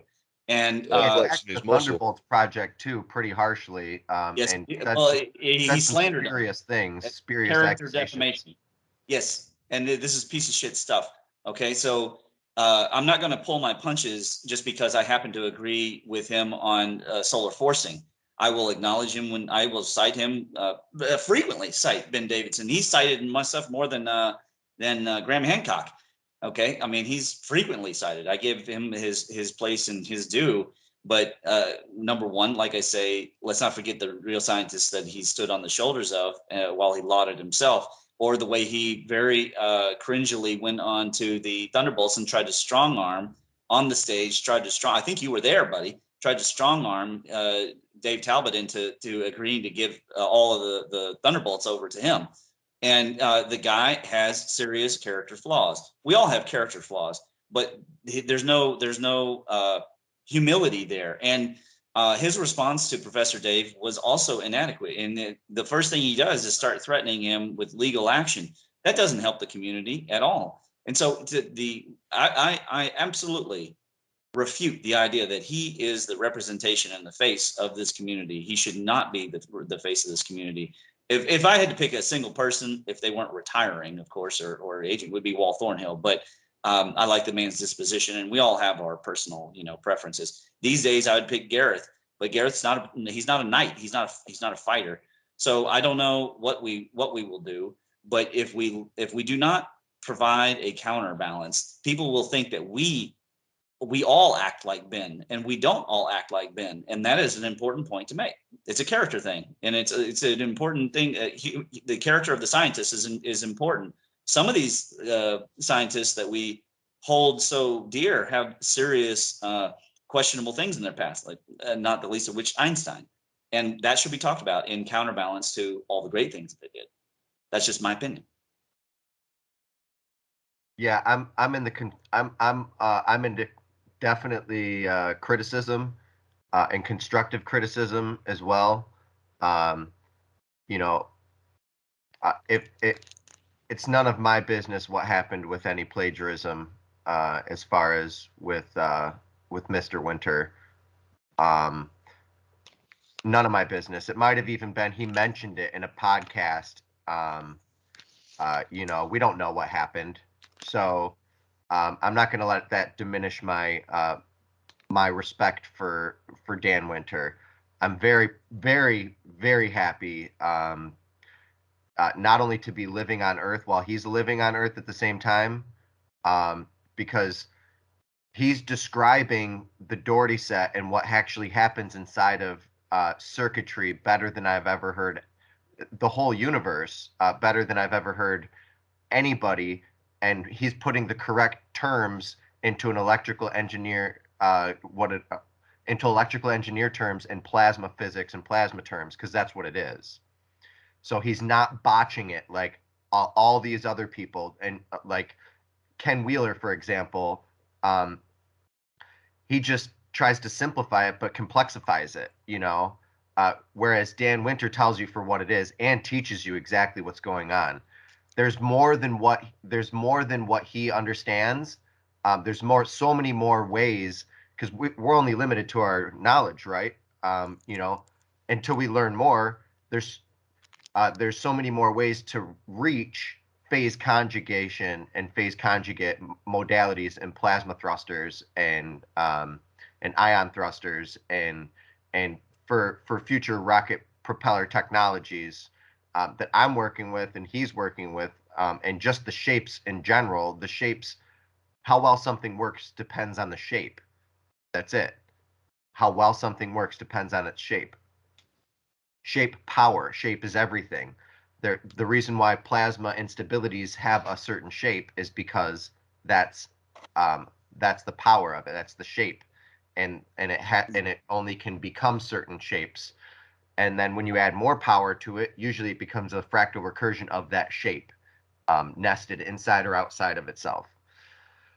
But well, here's my response to that. I had a dream one time. It was an astral.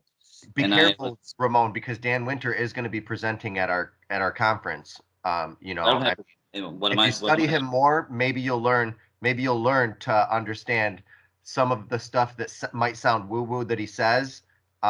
Whatever that is that. You don't know what I was about to share. And you're jumping to an assertion. First of all, I've listened to him and I liked him enough to put him on the gateway. Yeah. Okay. So listen to the Thank you, Ramon. Yeah. So the anecdote is, one time in Astral, I got to observe a terse discussion between two martial arts masters. They were both martial arts masters. One was like a Chen Tai Chi grandmaster, and he clearly bore all the resemblance of a man who had practiced and practiced and practiced. And the other one was a killer. He was an absolute real. They didn't like each other. They were both Chinese. And during the demonstration, the killer, he pulled a pin out of his top knot, and then he tossed it. And I swam through him at the moment, and the pin went off, and he immediately pulled another, and he took the pin off of a ceramic statuette across the room. It was just a little ball that he knocked off the top. He didn't miss a beat. Okay, there's a qualitative difference of realness, and people like Donald Scott and Eric Dollard and the late great Doughty. They are next level of, or Robitaille, they're the next level of seriously real. I'm not saying that Dan Winter doesn't have some excellent ideas. I mean, I would have to spend a lot of time going through them in the same way I've spent time on Ken Wheeler. Yeah. But I would like for people to focus more on some of these less people who've been through a whole lot, and they have a seriously deep understanding of the electrical engineering. And that would be Dollard, that would be Decenti, that would be, I wouldn't even necessarily say I could tell that Walt Thornhill has a deep, deep understanding. I think he has a deep understanding. But I know that Don Scott has a deep understanding. Yeah. I know that for a fact. So I would prefer that we give more of our accolades to people like that, and less to people like Ben Davidson or I people. agree 100%, Ramon. And this is the reason actually why I did what I do. I'm a comedian, okay? I'm an artist and I'm a comedian. But first most, I am a geometer. I'm a product designer. I am an inventor. I have patents. All that stuff's on the wayside until this geometry comes to full blossom and fermentation, which is going to be my whole life. It is my whole life's work. See, now I understand what you're saying because I knew who Dan Winter was before Don Scott. I knew all of these different people. I knew who Ken Wheeler was. I knew all of these different people. And it wasn't until I met Don Scott that I was like, that's the guy. That's the guy, because he's the one explaining what's going on in the Dougherty set. The greatest. I knew exactly, all of a sudden, everything clicked. What I was doing was Birkeland currents. What I was drawing was Birkeland currents. That's the reason why all of my other careers and who I am, I put on the side burner, because this geometry came in me and I am the bearer of it and I have to bring it to the world. It's the most important thing, right? More important than my family, more important than my daughter, more important than everyone, my mom, my dad. This is what I have to do, So I made sure not to go through any of the alternative channels. I went, even though Thunderbolts is alternative, I went directly to Donald Scott first. And that's the only time I ever went on a plane my whole life. And I mean, I've been on one since a few times, but I paid the ticket, took the ride, and I couldn't have asked for better results for the review. I gave him my whole body of work for review, and you guys saw his response, and that alone allowed me to do backflips, and rest assured my entire life I don't need to ask anybody about what I'm doing, because it already is what it is. And there's so much more, of course, but I'm never going to stop working and showing other people the work. And sometimes skeptical people well, I don't even, you know what I'm getting at. Yeah. My point is, the whole point is, I didn't want to work with any of these possible people who are possibly charlatans or any other word. I wanted the real deal. That's why I went directly to Scott. So I agree with you 100%, Ramon. Yeah, and I'd just like to say that when I've listened to 2 or 3 of his presentations on the internet now, and when he on certain of his subject matter, I really Oh, love what he's saying. You've got to concentrate. And when he's talking about the electricity and the 0 point and all this lot, who, he's Dan got a, Winter? yeah, Okay, keep going. he's got a lot of good things to say. But Yeah.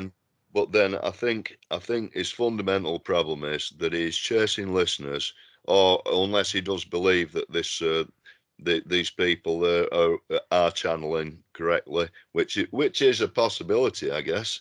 But it's I don't know. It's just What's your the sort critique? of thing It's you'd the make up. channeling is wrong. What's going on? What's the critique? Well, my critique is that most of his shows involve a large channeling component, where they're talking to these specific people in various organisations out there in space, and I've it's never not reproducible. You know, I've it's never just not. I've never seen him channel online. They do online channeling. Uh, well, I don't know. I don't know. I don't know if it's his guest or partner. Some Elena. He's got a few of them on there, and Oh, they do get extremely mystical about these channelings, and right. I just it loses me that, and Me too. I think I'm he goes with that and the kind of a flat Earth kind of. He doesn't mind any of these kind of. Distractions really, as long as he's getting the numbers by the look of it. um yeah, I'm not into any of that channeling myself. I was warned as a child my whole life. They knew I was different. Everyone knew I was different. Oh yeah, yeah. I'm still different, I'm and I was saying that. warned not to get into that stuff because you can lose your mind and you can get into all sorts of dangerous territories and get attachments. And Well, I think doing that remote viewing, I think is fine. I think it's fine, but it can't be designated as fact, can it? It's just you might come up with a really entertaining hours worth of story every week, but it's Perspective too. Like I like to channel Manly P. Hall, but I use it using technology. There's recordings of him that go back, 50 years. I can literally put myself in the same room he was in 1965. yeah, I agree. Yeah, I agree. I'm channeling his spirit, although it's right in line with the universe. I can't affect anything within that, otherwise a paradox occurs, right? I can only go there in mind. I mean, really, I think the video camera, the camera and just recording devices, electromagnetic recording devices are a time machine in a way. And I really wonder about our future. When we put sensors in everything, and everything on planet Earth is literally recorded for prosperity, there's going to come a point in time in the future when you can literally go back and live in 1956. But I mean, this will be a simulation.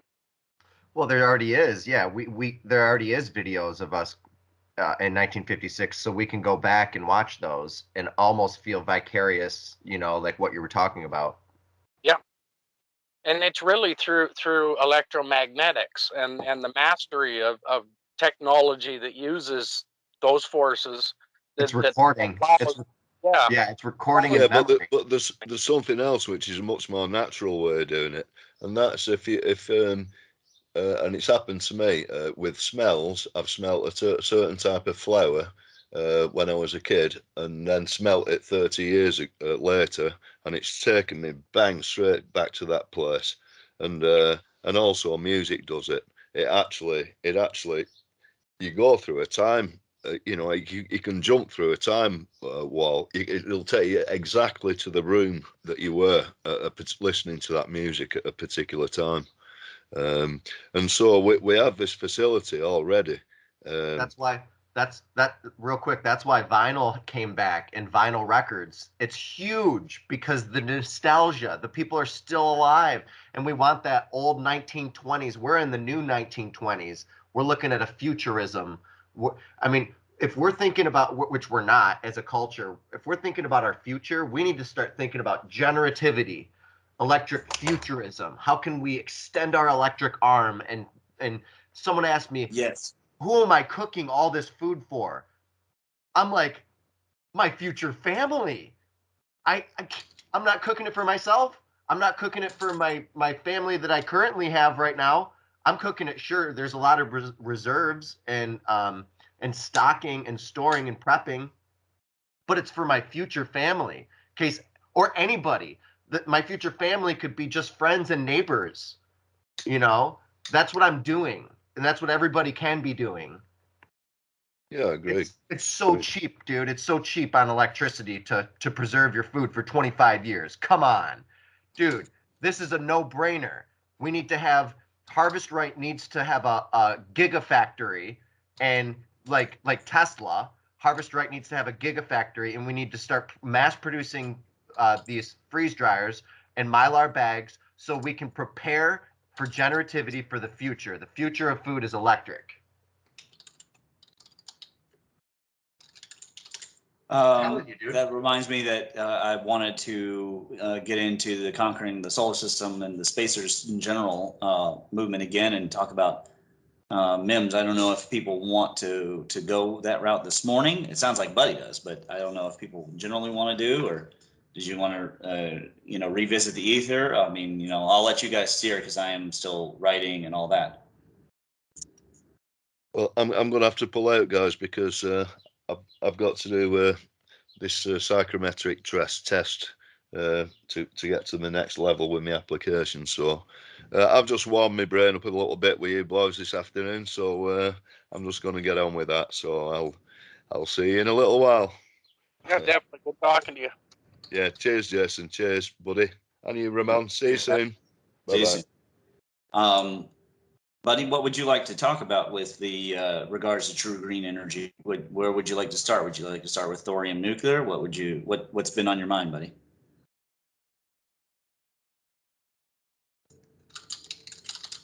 Buddy?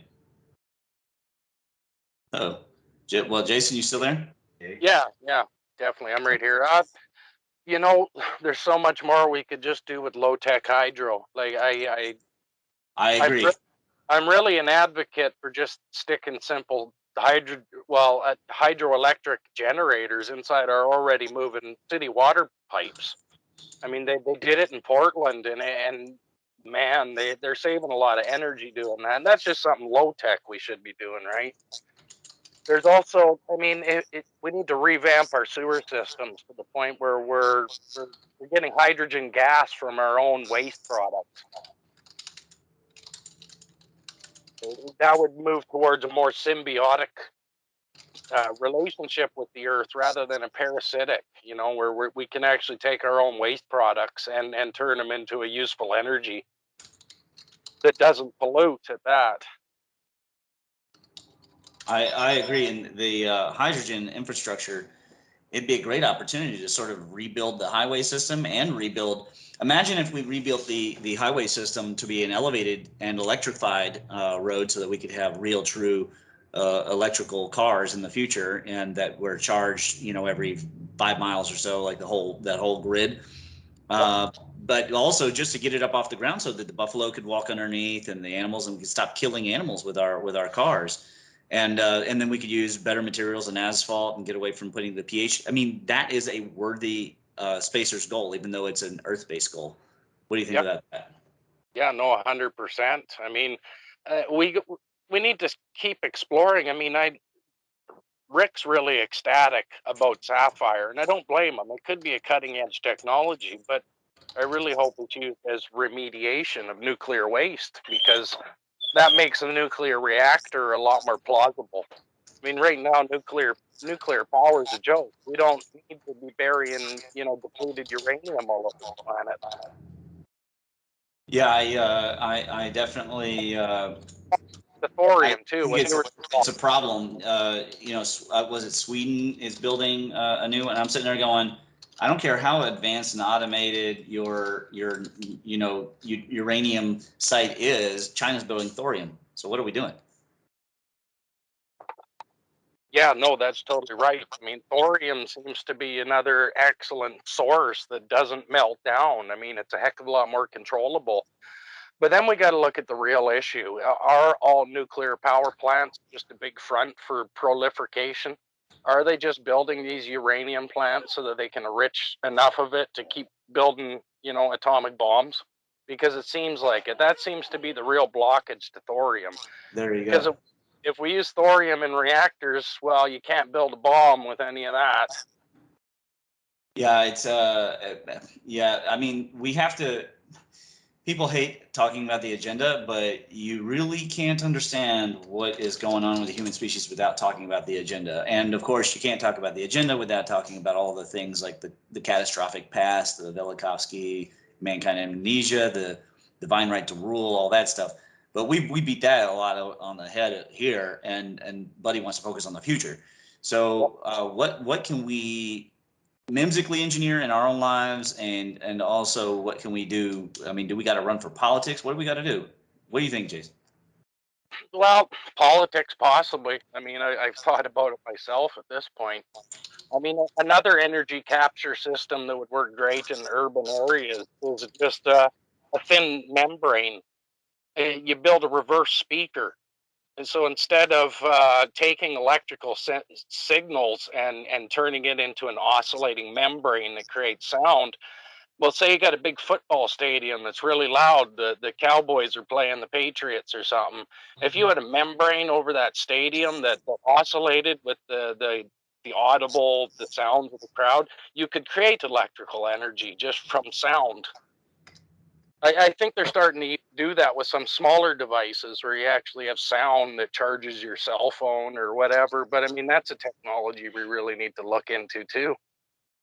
What do you think is the reason? Do you think people just don't care? You know, sort of like the throwing trash off the ship into the ocean effect. I mean, what do you think is the reason why we aren't doing basic things like braking, recharge, and utilizing the wind next to the road to generate electricity for the lights? I mean, what do you think is the blockage? Just a general ignorance? Ignorance and elements of control too. I mean, the people who took Tesla out of business and hold the patents on all the electrical equipment we use. I mean, they don't want to give up their power that they have now. Ironic, right? Because power is the business they're in. Yeah, exactly. But even, I mean, 20 years ago, if I would have started talking about a hydrogen car or a car that ran off water, you'd disappear. Now we're selling them. It's like, wow. Yeah, I mean, I wouldn't go so far as to say you disappear for talking about it, but certainly we know bad things have happened to inventors who were too ahead of the game. And now it appears, I mean, Toyota's got a hydrogen car. It's beautiful. I don't know if you've seen, Physics Girl did a series on the hydrogen car. Yep. Obviously, she's thrown her weight behind that, and it's good because lithium is a bad idea. It's a temporary idea. And I would hope that Elon Musk knows this. He's got to know that it's not a true green. I know it's his business's bread and butter, but it's not a really good viable solution for the future of mankind. Is this lithium battery thing? We got to get to the supercapacitors. We've got to get to crystal memory and supercapacitors and thin LED, like that plastic LED. Where'd that go? Right, that thin film you can lay up, you can roll it up and put it up against the wall, and you can get your TV. It's all right. They've been sitting on that technology for now 15 years. Obviously, back then it was black and white only, but by now that they've advanced it. So where is this stuff? Like, who is holding all this back, and when are we going to snap through? And it's just going to be a burst like it was in the 1800s. What do you think? I'm not sure about some of that stuff, and I wonder.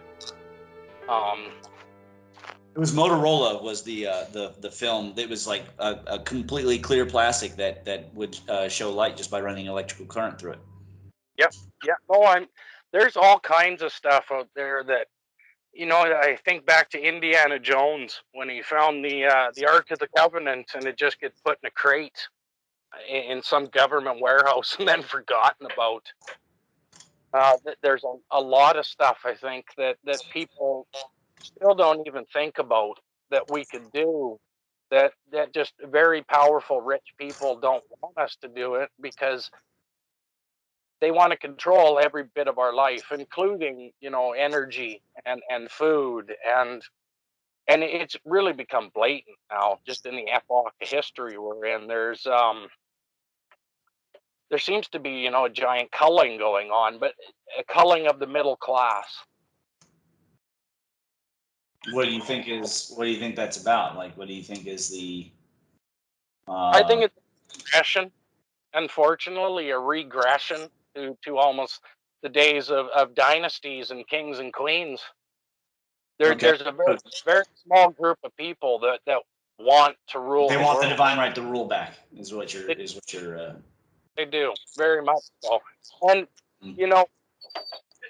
like, especially my country, I really wonder when the Queen of England passes away, what's going to happen to the entire Commonwealth, because we are a Commonwealth colony. We're probably going to get all broken up amongst her kin. You could see Prince Charles in Canada, Harry in Australia, William stay in England, and then those guys are going to fight amongst themselves. Really, the old bird, the Queen of England, Elizabeth, I mean, she's kind of held stuff together for 60, 70 years, and she's given opportunity to her serfs. We're still all serfs in my country. Oh, I hold no illusions. I mean, I wish Canada was like America. We all used to really aspire to be as America. America led the world. But even your country is under attack now with what's going on, and it's blatantly obvious. I mean, you got the Easter bunnies controlling the president. What's going on here? Well, but you know what I think there? When in grappling, if I want to throw an arm bar, I pretend I'm going to choke, and if I want to choke, I pretend I'm going to arm bar. And I think that initially they were just putting their hands in our faces because it was really about the rest of the world. But now I think that they've sensed the weakness. They've sensed the success of course, making people obese, making them ignorant, dependent on social media and entertainment, the idiocracy, as Buddy was talking about. And now they're like, hey, you know what? We could actually choke this mother out and actually reset everything. And I was talking to somebody the other day. The funny thing is, Democrats set up the world order, and now they're supporting the new world order. It's like, make up your mind. What should it be?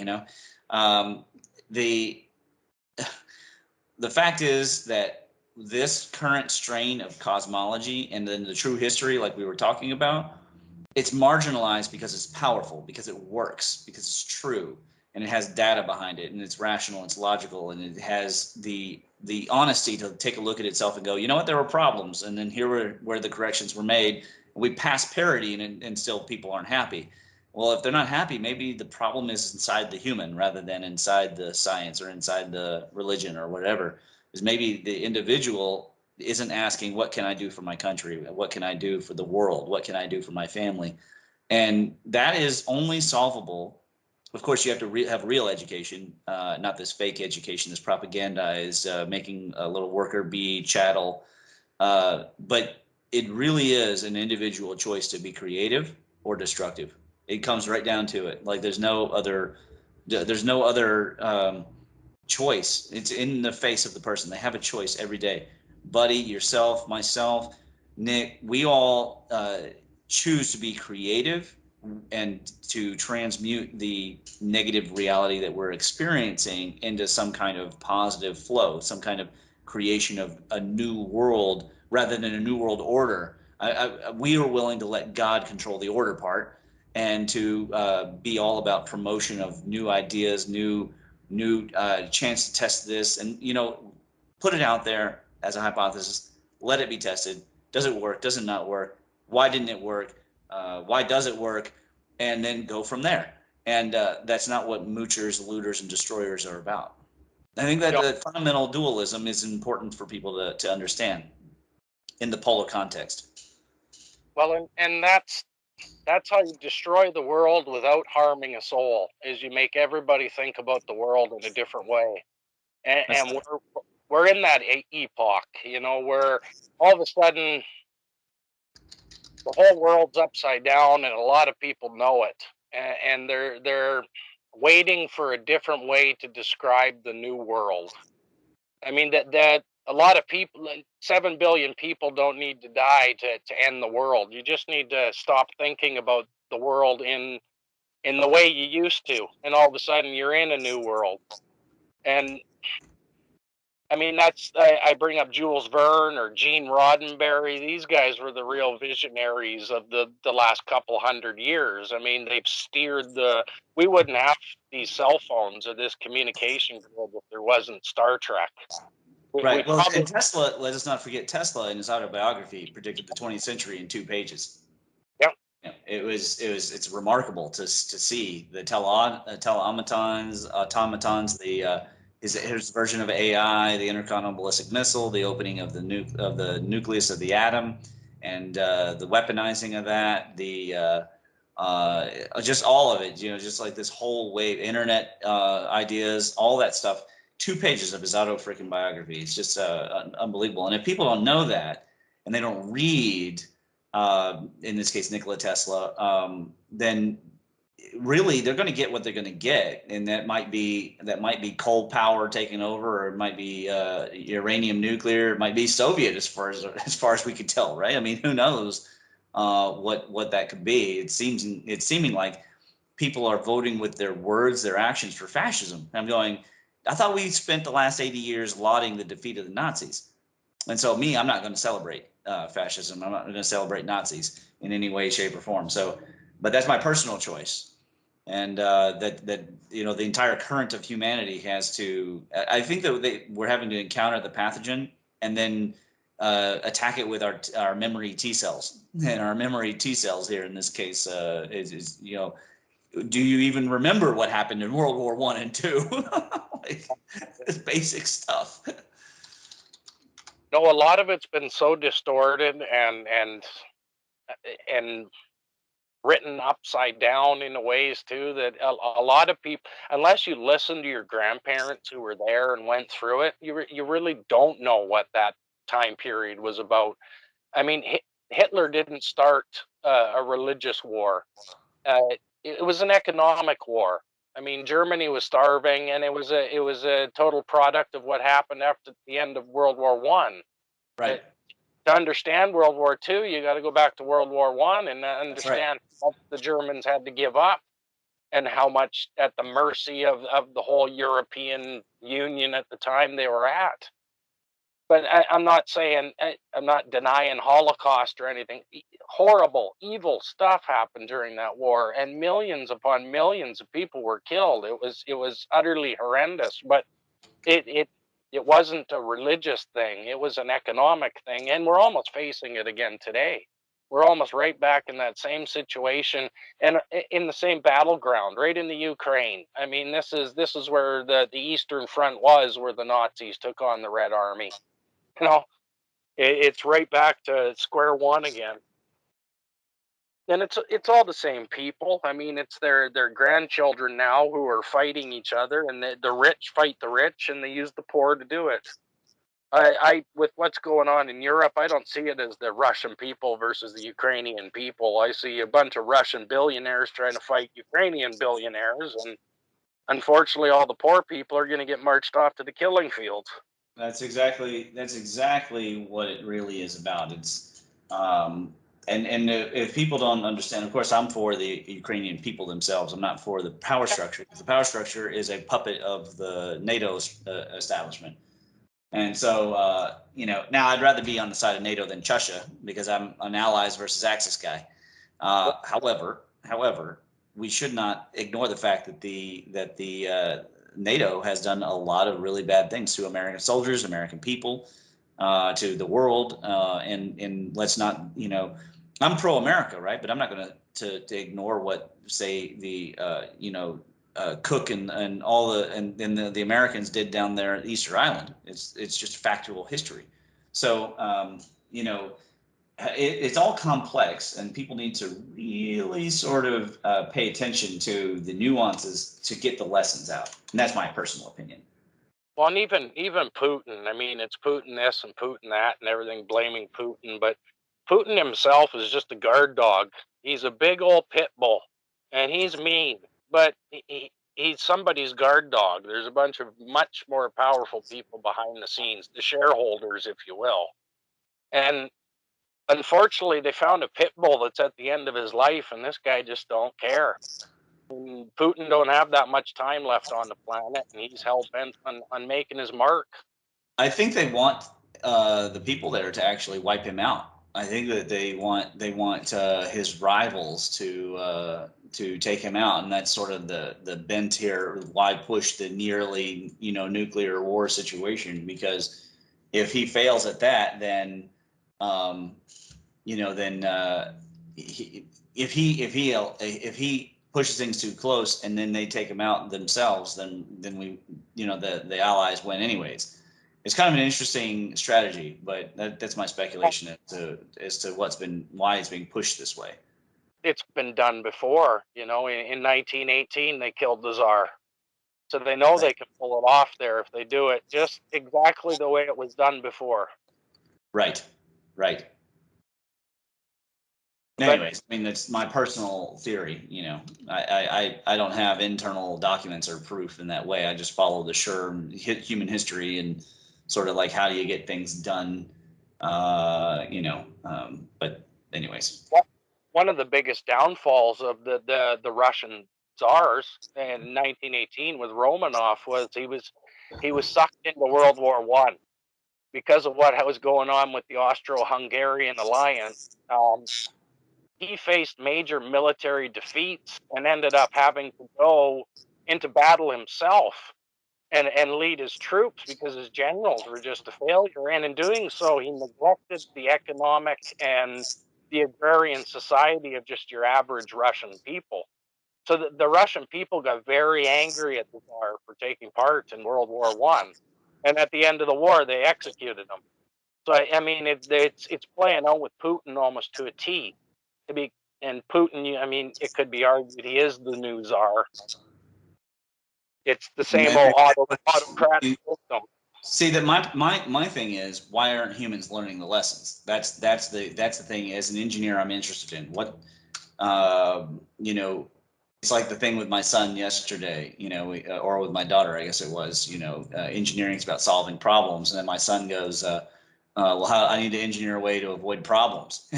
And, well, the best way is to learn your lessons, right? Yeah. If you learn your lessons and you avoid problems, that shouldn't even be problems. And, how do we get there again? Maybe it's a big cycle.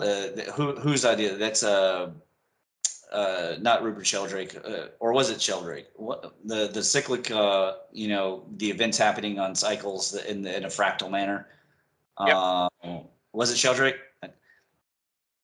I think so. Yeah, but my concern for a spacers or MEMS, as far as MEMS, engineering a MEMS, and then for a spacers movement for a society is how to engineer ways to do, like, for example, what I do with my kids, but on a big level. Of course, they used to have a lot of that. What would you call the governess system, right? It was all individualized instruction that has become passé. And yet we know public education is failing. I mean, there's without a doubt that all the data is in. Public education doesn't work. We keep spending inordinate amounts of money, and all it's doing is creating situations where parents are being disenfranchised, angry. They're ready to threaten, the teacher, and then the principal doesn't have any power. They're being told what to do. Then the board goes, well, we're not the ones choosing the curriculum. It's being chosen by the unions. And the unions are like, well, the academics say. And then you talk to the academics, and they go, well, actually, we don't agree with this. This is all fake. And you go, well, then where's this coming from? Someone has hacked the system, and they figured out ways of exploiting it. And the victim is the children, because they're being denied basic educational stuff like Panama Canal and the Cuban Wars and Bay of Pigs, and like just simple basic things, let alone world things. Like how the real history of Europe and just Germanic different things and the Gallian Wars, like Carthage, basic things. They're not being taught because they're busy spending time on really what's ultimately private nonsense, right? It's stuff we all have a little crazy in our head, we think about these things on our own, but you don't go to work and do it. So why in the world should children be burdened with it? Well, and I think that's a big part of the whole movement to destroy the family, and you know, people putting your senior citizens in homes and just forgetting about them. No, you need to listen to your grandparents, because if you don't, you're going to repeat the same thing that they did. And it's just, and I think the power structure, the really powerful people on this planet know this, because they keep their families tight to the point where they're marrying their cousin. But the regular man, the common folk, they don't want us to have families. They don't want us to pass on stories from grandparent to grandchild, because that's how we learn our lessons. So the last 20 years, there's been a huge attack on the family, to the point where, you know, now it's not even normal to have a mother and a father and sisters and brothers. Now everybody's got all these weird pronouns and identifying as lizards, and it's imagination land, right? Like nobody's living in the material anymore. They're all materialists, but they're living in their own minds, and it's a weird combination. It's definitely dangerous. Certainly, and this is a discussion Buddy and I were talking about, what the objective versus the subjective, and you know, where do you get your truth from? You know, ultimately, there's a huge difference between finding the truth and finding oneself, and finding the truth within about yourself. And I appreciate the journey that some people feel that they're on. I think a lot of them are just lost and they don't know, and so they're grasping the very first thing that they come across, because that's what's being promoted. If instead it was all telling them that they were all, like as you said, reptilians or something, probably that's what we would see, because these people are led by their fear of exploration and within themselves. So there, very few of those would be legit cases of I'm actually not what I feel I am. And then the huge majority of people who actually felt that way would actually just be having gender dysphoria. But there are people, I mean, we all knew my cousin was going to be trans, because he was a cocaine baby. So, you know, his testicles didn't send properly. He was his testosterone levels were different. His proclivities were different his entire age. You know, and yet they raised him in a, you know, basically all white kind of Jehovah's Witness ultra conservative manner. And of course he went against that when he grew up and became female. So, but we all knew that was going to happen. There was no agenda behind that. That was actually natural to his path, or her path, I guess I should say now. But the fact is that is not the majority of these kids. There was that teacher who had like 32 kids that they were all suddenly trans. I mean, come on, right? They're just trying to fit in. They're trying to please the teacher. It's a natural thing for the kids to want to please the teacher. And so I think it's absolutely despicable to use that power to force anyone. You know, if I was to use my position as a teacher to force kids to believe that King Arthur died in Kentucky, and then there's no other way to look at the issue, that would be wrong too. So, you know, why is it acceptable suddenly for the other? It's not acceptable. It's only a bubble of acceptability because there is, as you said, billionaires behind it who want it to happen, to cripple the family, cripple America. It goes back to those 1970s plans that are in the reports, the World Bank report, the UN report, and the what's his face? Oh gosh, he's Kissinger. The Kissinger report on how to control the population and reduce the population in the United States and then the world. And that is, to me, the real issue.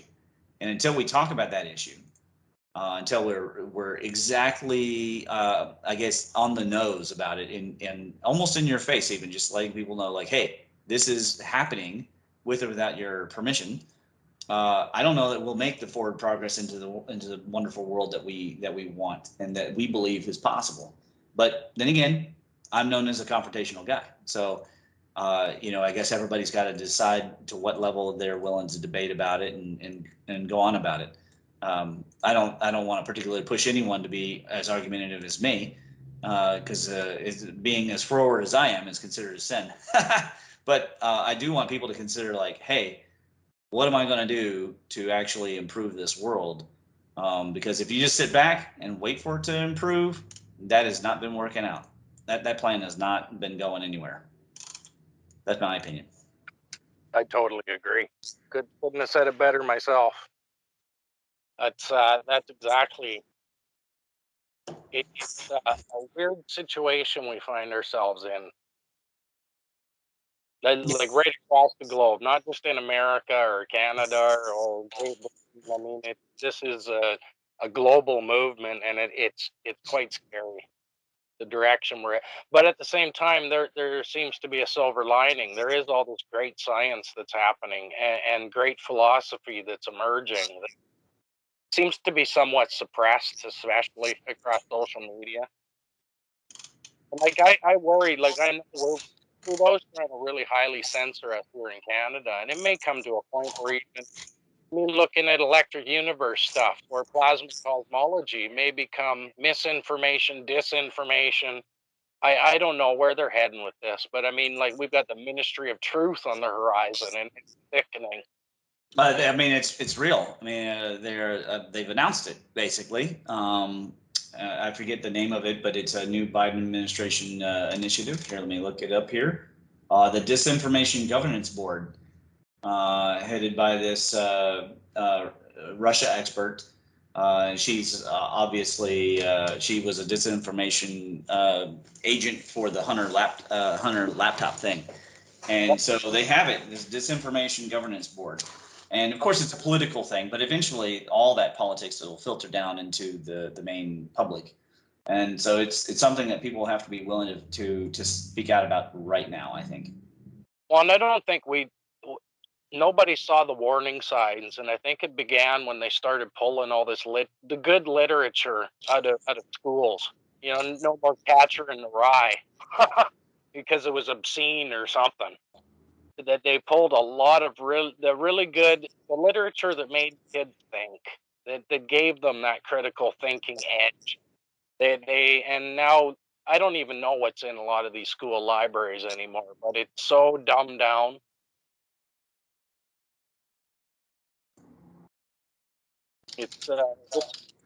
I'm lucky because my girls, like, one's graduated now, other one's off living her life, and we've got one kid left in school, and she's in grade 7, and she's about to get out of there. And thank goodness, because it's only getting worse. Well, it has to get challenging before it can get better. It has to get challenging. Speaking of challenge, I'm getting closer to being ready to do the massive citation edge to this paper. Do you remember the name of the Eric Dollar book that was that had all those 4 equations? He broke everything down to these simple 4. You get all over the place, so you'd be the best person to ask. The simple algebraic equations for electricity, dielectricity, that had the counter space, all that stuff. It was like 4 simple equations. And I had the book. I just don't remember the name of the book, and I can't seem to find it in my library. I don't know offhand either, Ramon. I'd have to get back to you on that. I could probably. Yeah, it's a little frustrating when I can't put my my finger exactly on what I'm looking for. It's why I created the daggone gateway in the first place. And this is one of those things that, let me do a search of the old gateway, which surprisingly is still up there. We're supposed to get rid of all this Google site stuff in the classic ones in 2021, and it's still up here. Search here for dollar and see what comes up. I've got to actually run myself, but it was really good talking to you this morning. I don't mean to duck out on you, but I got to. No, you're fine. You're fine. I'm wondering if Buddy's still there. He is, but I think the speaker's off. Yeah, I'm still here. Okay. I'll let you guys go, but it was really good talking to you, and I'll try to participate more. I've just been really, really busy the last couple months. You're fine, man. You've done. It was a great time, man. So yeah, do show up more often because we like talking to you.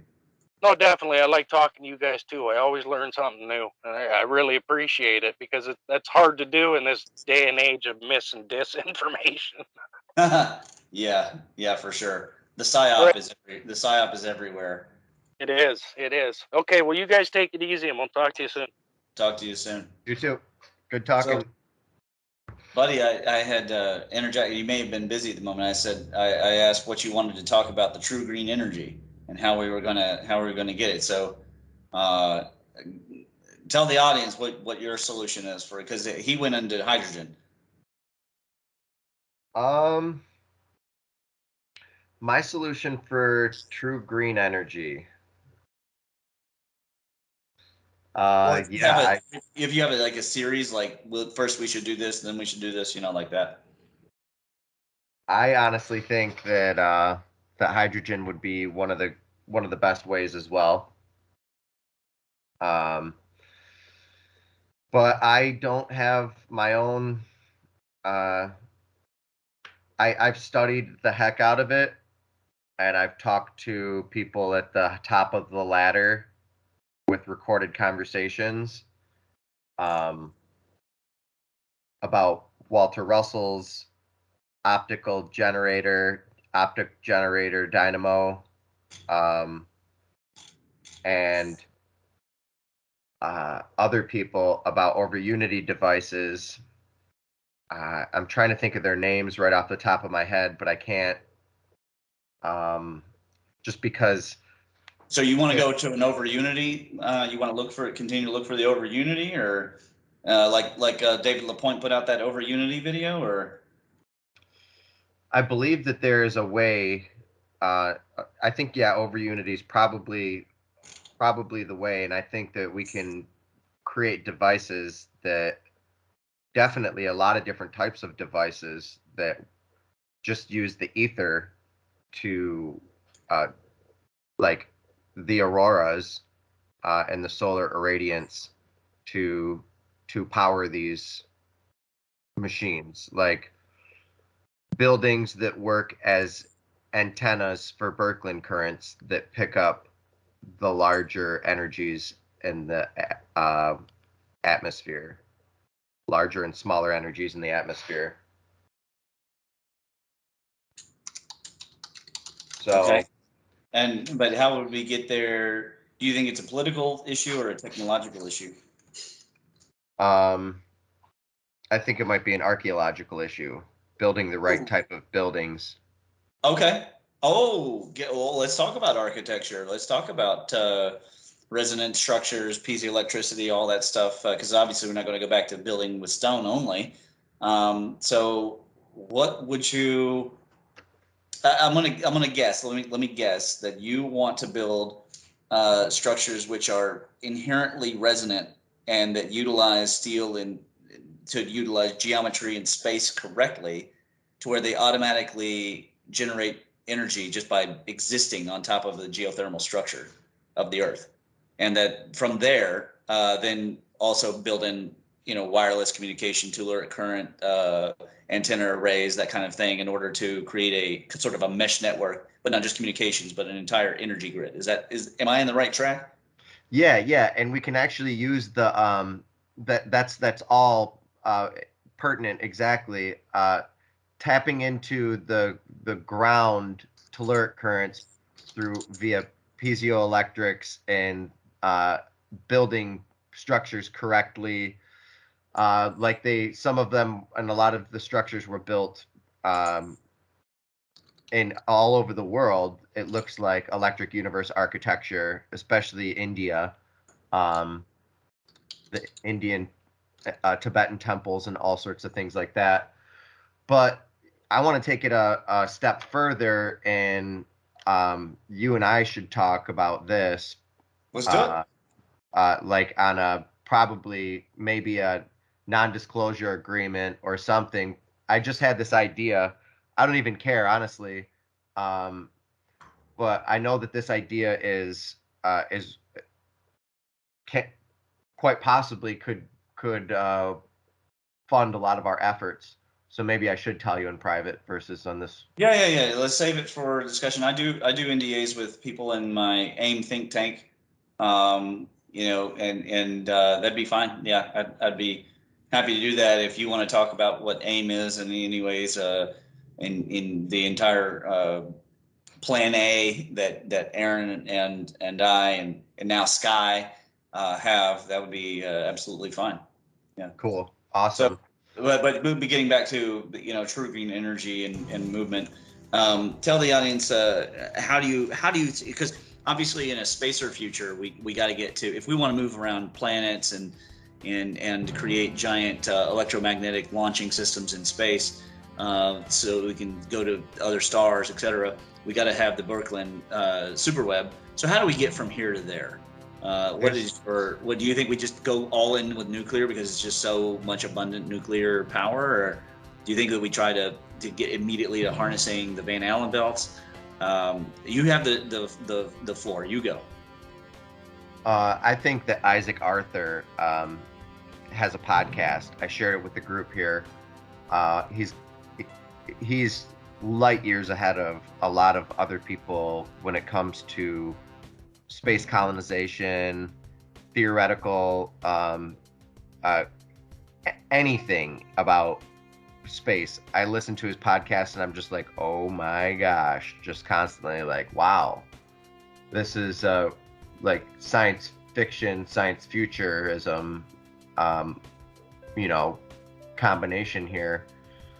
So I guess to go from a type 1 to a type 2 civilization, and type 3 and type 4, etc., and use all of our energy resources directly off of the sun. There's a lot of different things you could theorize that you could do, but I think there's ways that we don't use anymore, like the rod. Why don't we start sun gazing and holding our hands up and holding rods of combination of metals and alloys with spiral copper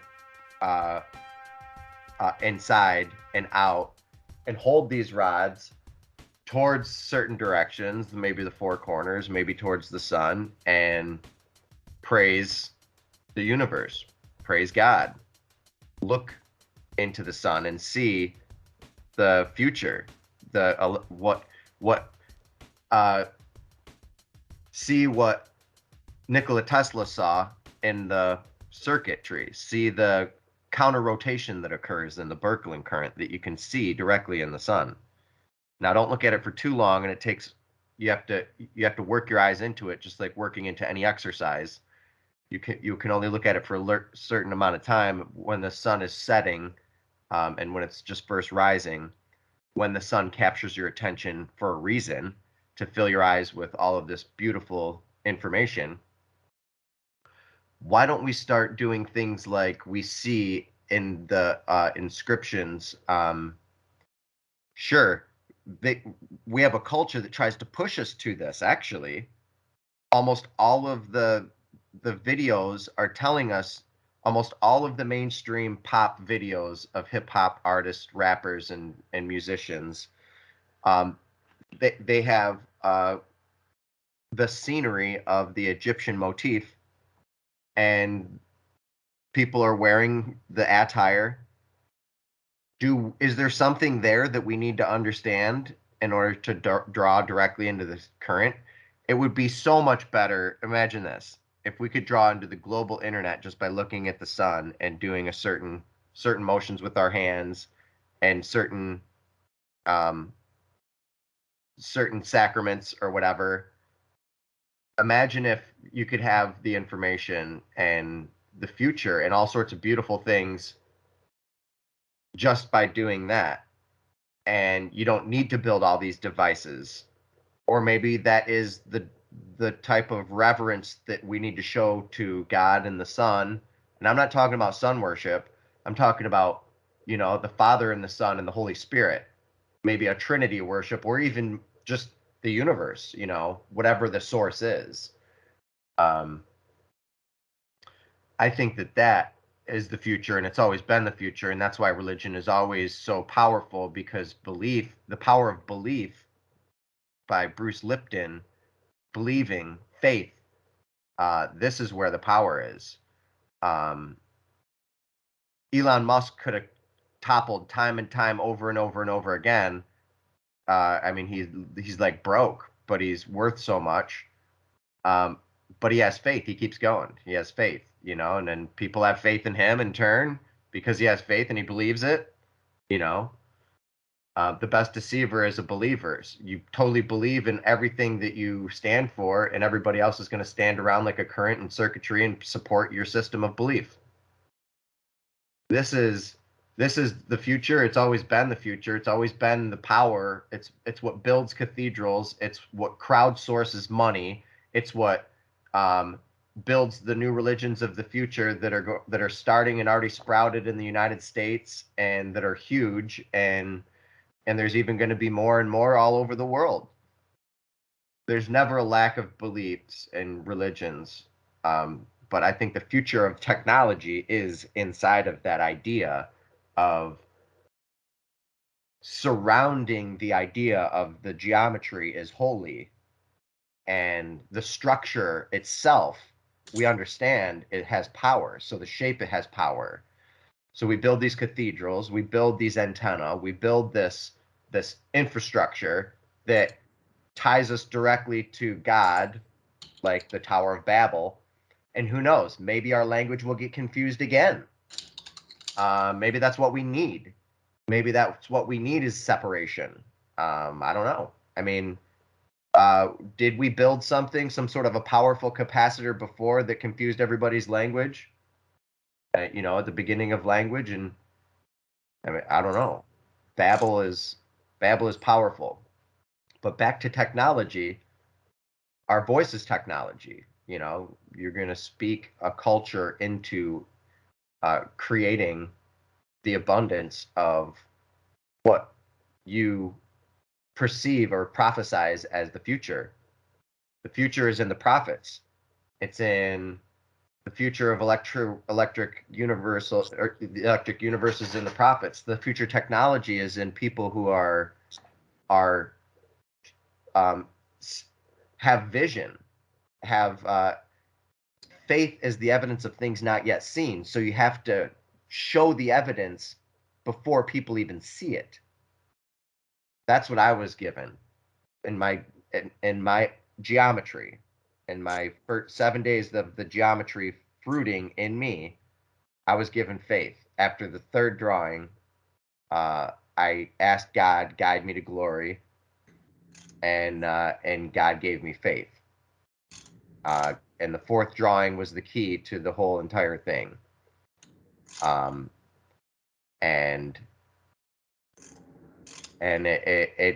the whole geometry, it needs to be holy, because the temple in the city is sanctimonious. It's holy. The whole thing is sacrimonious. And to understand how to get to the source of into heaven, in through the small tiny gate, the hole where charge comes out, inside the pearly gates, there's a temperament that it takes, and it takes building up character. It takes going through tribulations and trials, and this is the future of this is the future of technology. This is the future of it is what we've always been doing, but we need to do it on a larger scale. We need to help convince ourselves to build something great, and that's what Elon Musk does a great job with. I'm going to needle the patient, but I'd like you to answer a question for the audience. How do you keep the study of the power of numbers, including everything about it, various mathematics, geometry, numerology, anything about that? How do you keep it, sacrosanct and not sacrilegious, not become an affront to God? Because obviously Pythagoras ran into an issue. So and maybe talk about your process, how you keep that all in relationship, so that you keep your faith strengthens you and it doesn't undermine you. Well, that's a great point, and I would say that this happens with the majority of people. A lot of the people that get a vision or receive a vision, they deify. They allow that vision to deify themselves versus give God the credit and source the credit. That's the difference. You can start anybody who receives something good from the lights of God and the glory, and they represent it as themselves, which people who represent it as themselves, there's an easy way to identify. They say that they channel it because they want the credit, but they know they can't have the credit, so they give the credit to a channel. That's different than giving the credit to God or the source. If you channel, then you're the only person, emissary between source and that. So if you're a medium and you're only talking to this person, and you're the only one who has access to it, they're going to only be able to access God or that medium to you. So that is taking advantage of the system. Now, giving God the credit is the full system, giving source the credit, giving the circuit the credit, and stepping aside, allowing yourself to be a vessel for the source and not a medium. Because I could say that all of the information that I get, I channel from a medium, and if you want to get some and you want to talk to the medium, you can talk to me only, Or I could say that all of this information that I got is from God, and anybody can have access to it. You have to cry aloud for it, and God will give you what you ask for. The source will give you the big G. And yeah, the difference is oftentimes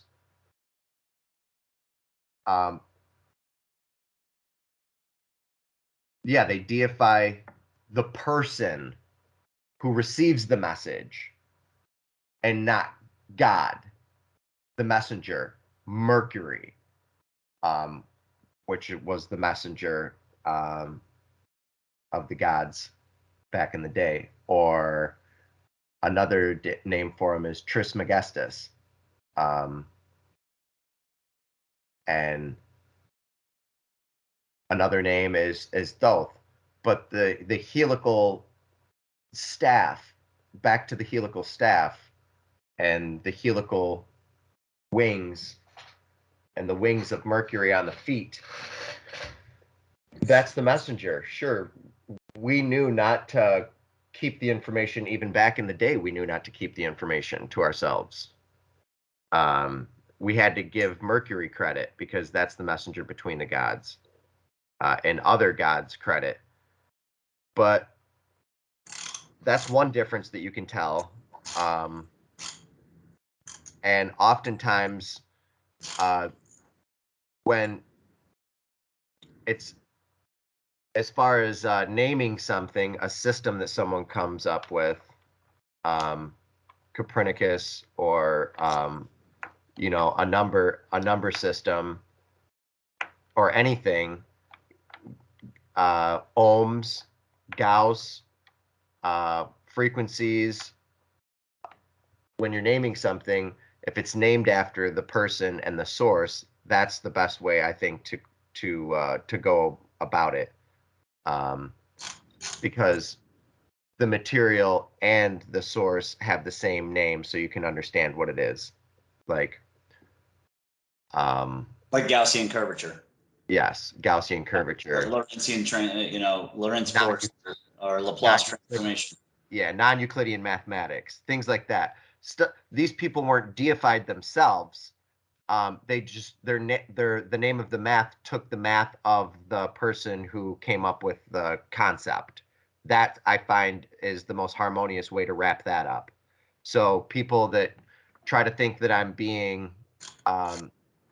egotistical or egomaniacal by taking the name of the Dougherty set, I just think that's the best way to wrap up science. This is the best way. That's what I call it. I call it the Dougherty set because I call them Maxwell's equations, even though most of the equations weren't his. And I call it Heaviside when we're talking about the algebraic. And then here I just happen to be looking up the four quadrant system of Dollard's. Surprisingly hard. Of course, he has a book, and so that might be part of why it's so hard to find. But in point of actual fact, he's the one who's condensed Heaviside, Steinmetz, Tesla down into these very simple algebraic equations. So I would call it the Dollard quadrant. In 2018, I was going to go to Dollard's conference, but unfortunately, I wasn't able to. I didn't have the funds. Things flipped around, but yeah, that would have been great to establish connection with the Dollard crew, which I still plan on doing. He's the only guy who's the head of forgive the lack of like a cult, but he's not actually the one in control. It seems like somebody else is in control of him. Super nice guy, I'm sure. So super nice guy, I'm sure. He's been through a lot. Yeah. But I mean, when you try to reach out to them, it's like it's a little bit like the Thunderbolts. They're a little bit difficult to reach through to get to. But I mean, this is an interesting paper here. I hope they have another conference. That would be nice. Great. It'd be great. Yeah, they should. They should absolutely. Yeah. I know that he's got all the four equations in this paper, but they're not presented as simple as his book.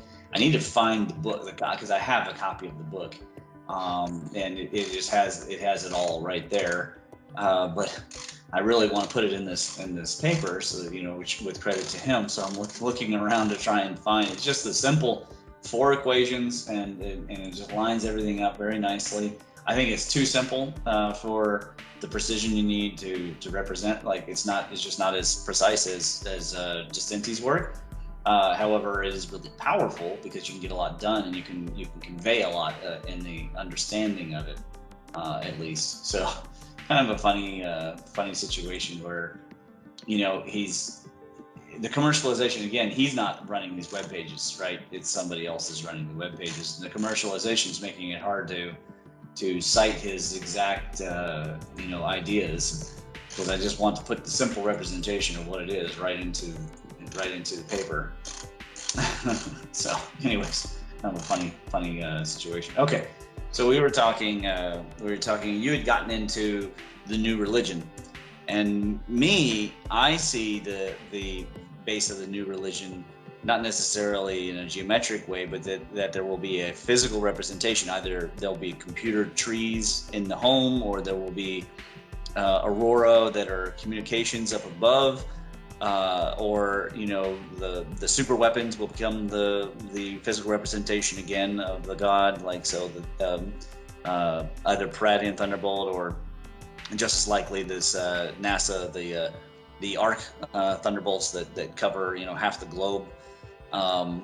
Like something will be there that will reunite, I think, because I don't think that the current situation, I agree with you, the current situation of all these different religions and they're battling over ultimately what comes down to land and resource battles, as well as ideological battle, I don't think that's tenable for the long term of humanity.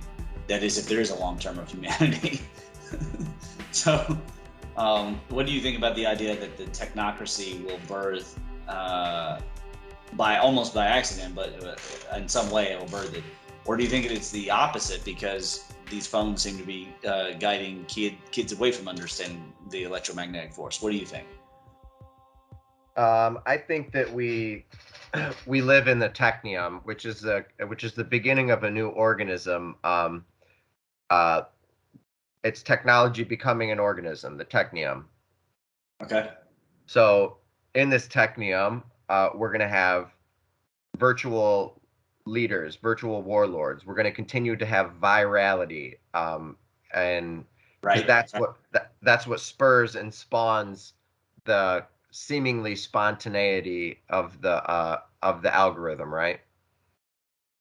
So we're going to have controlled leaders that seem like they come out of nowhere and reach the top, just as we've always had unelected leaders, unelected celebrities, unelected health officials, unelected world leaders.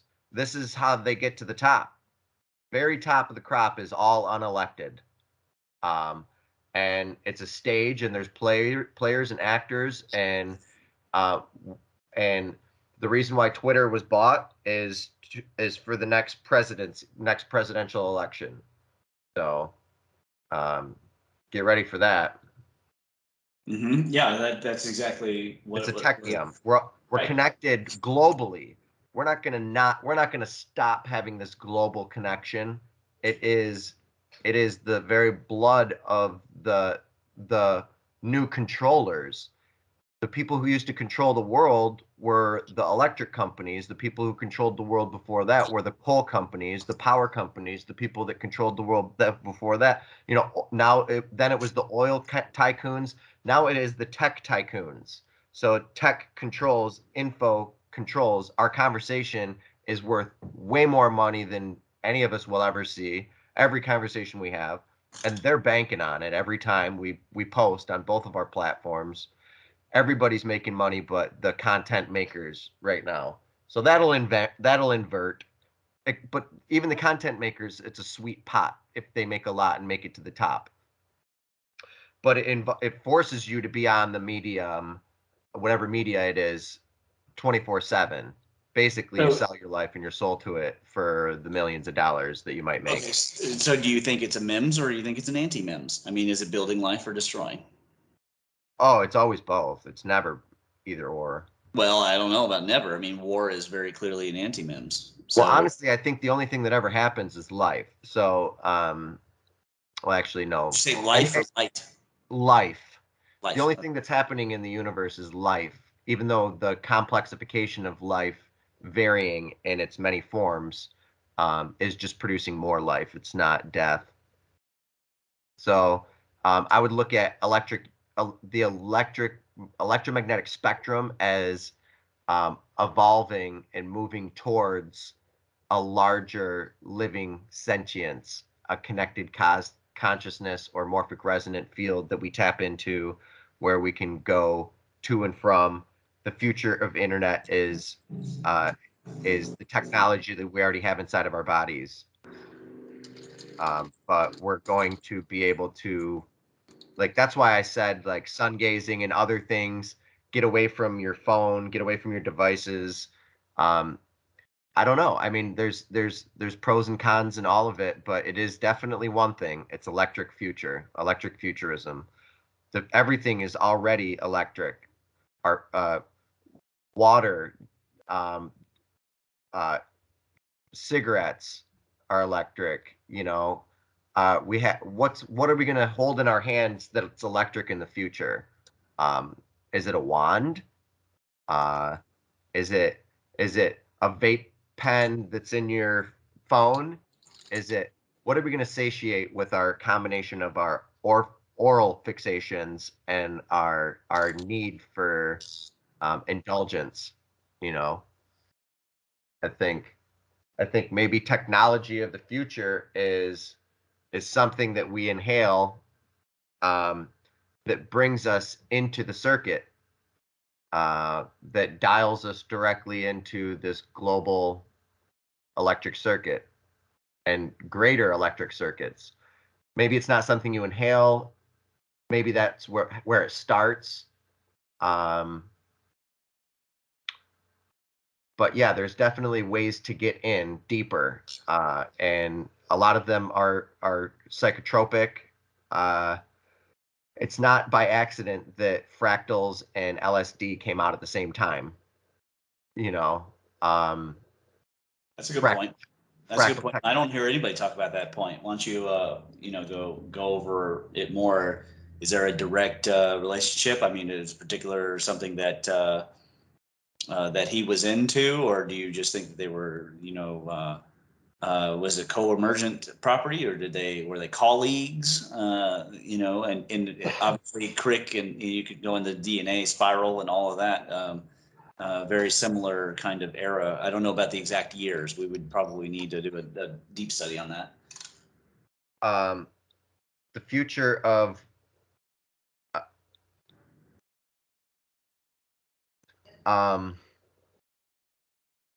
sorry, I had a separate thought. Where was I going with that? You were just saying. Yeah, I mean, talk about the fractals and the. Oh yeah, I and remember now. were they co-emergent? Did they know Yeah, each other? fractals, consciousness, and computing. So yeah, you can't have them without each other. Drawing into the circuit of God is drawing into the circuit of nature, is drawing into the circuit of communications and circuit board engineering.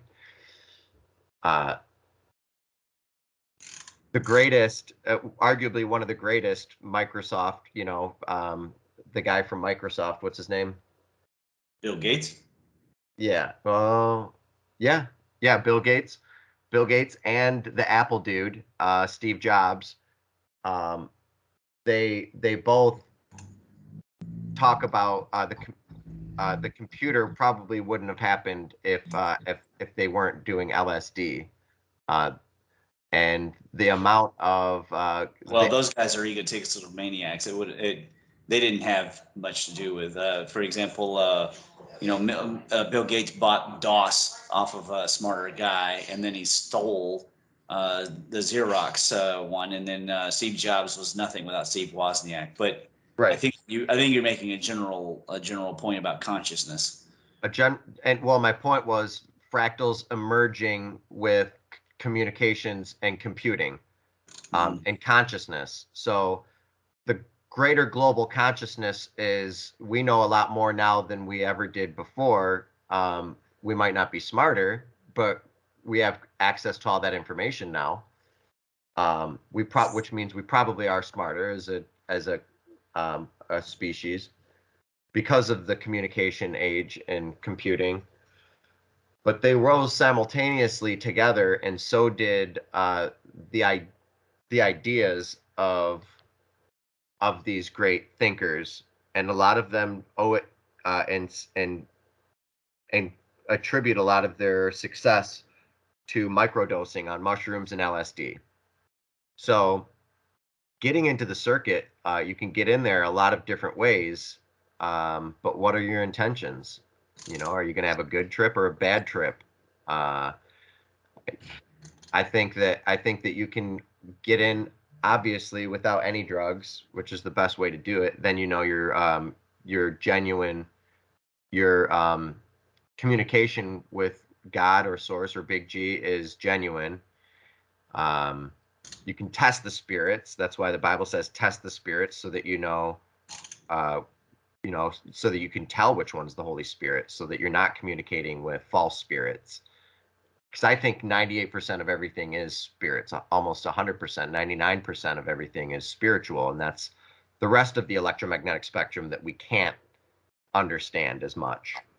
That's all spiritual, and we are the very little bit that is actually the material.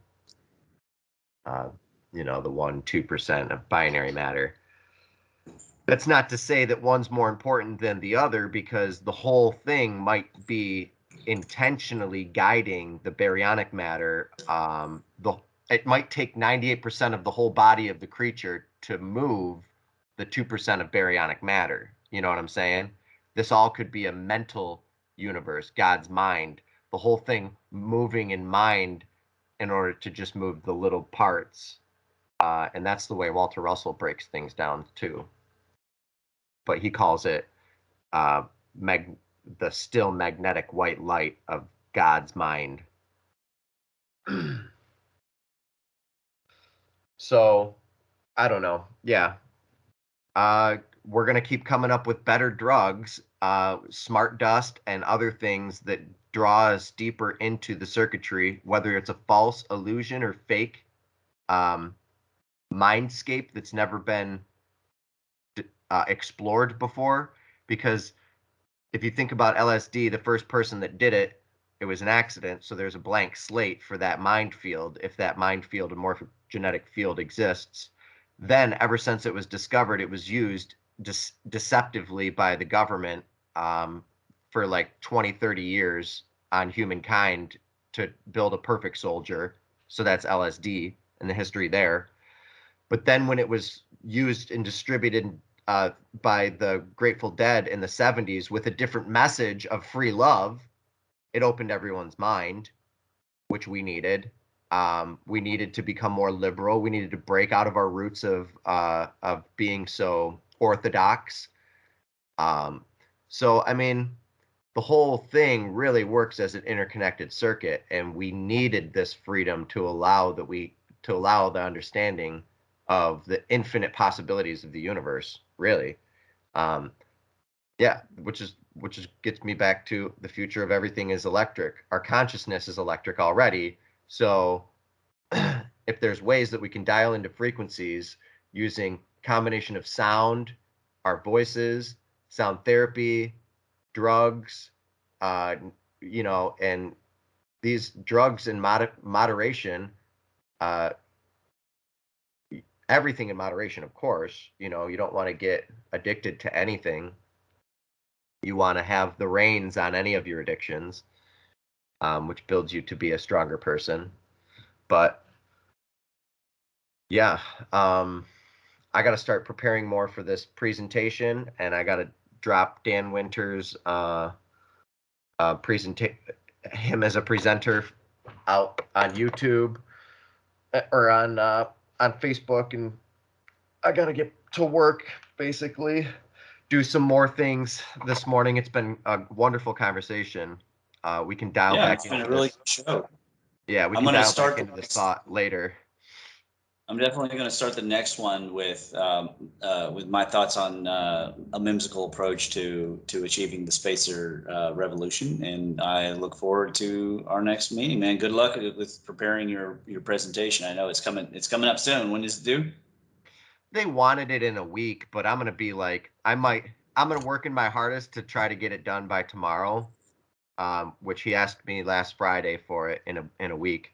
So I said, yeah, I can get it done by the end of the week. We'll see what I can do.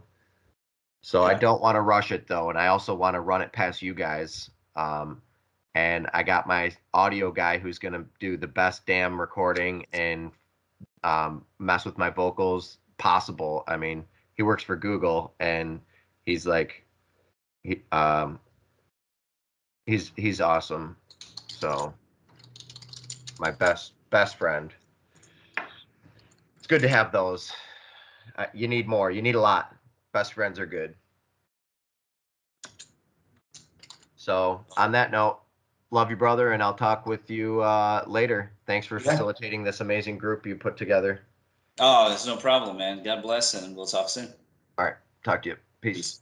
God bless. The geometric view is a love is watching product. Love is watching being. Thank you for doing that. Keep your eyeballs out. Pay attention. There's a lot going down this year. Be vigilant. Be mindful. Be insightful. Be loving. Thank you for being here. Thank you for being kind. Share the love. Spread the love. Become the love. Amen.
life, I'm there.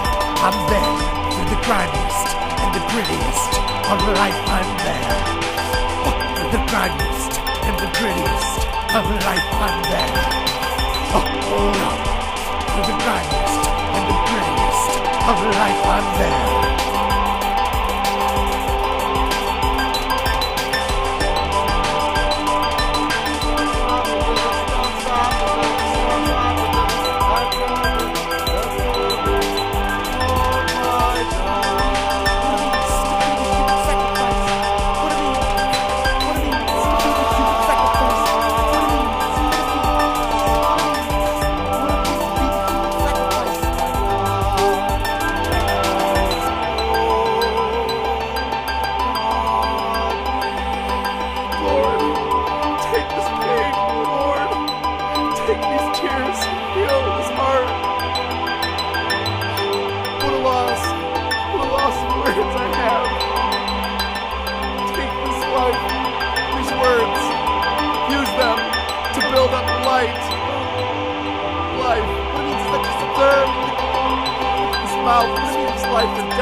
Eyes all over the wall, eyes all over your body. Can I just see straight through with transparent golden scaling? The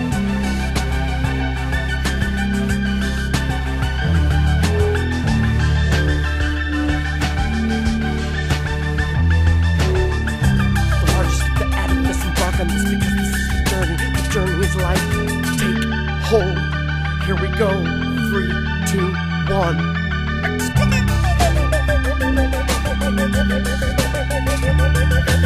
Explode!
that has such a long passage, shall you chop it up into doors?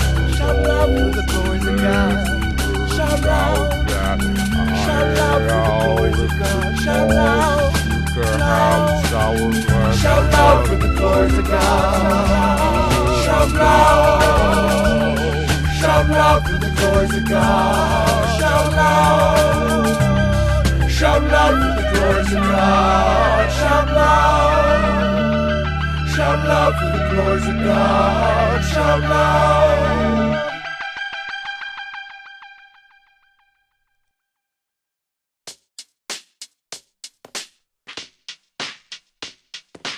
Join us in the fight for Christ, in the fight to save lives. Surprise, submersible, so fast, the first, the last of baptism. Need to say more.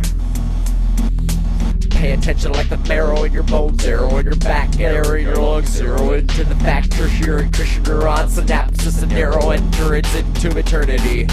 I'm a courier, a charismatic attitude, monometers even meter, it might even be fun. Cider indeed, need nerds, you need nerds, need a virtue, need to be a reason. Feasibility to be is a reason to be clean and sober, keys, open doors, signs for directions. Be the carrier of candlesticks, the man who brought you change. Every second you ride, until the ribbon, you pivot, potential, you could be cat, could be cold, could be copycat, could be copy corpse, could be Schrodinger's best, could be micro Mackie normal, open-minded, itsy bitsy, freaking huge, a universal supermassive aspect of attached awareness.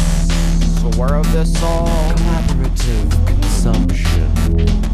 Are you aware of this all? Collaborative consumption. The new thing consumption. Collaborative consumption. Consumption. Get up now! Out of the boat! Drop! Where did it go? We don't got about not about a girl, but about a not about a god of spirit. Get up, what's up? Get out, tap drums. We're playing on the middle foot.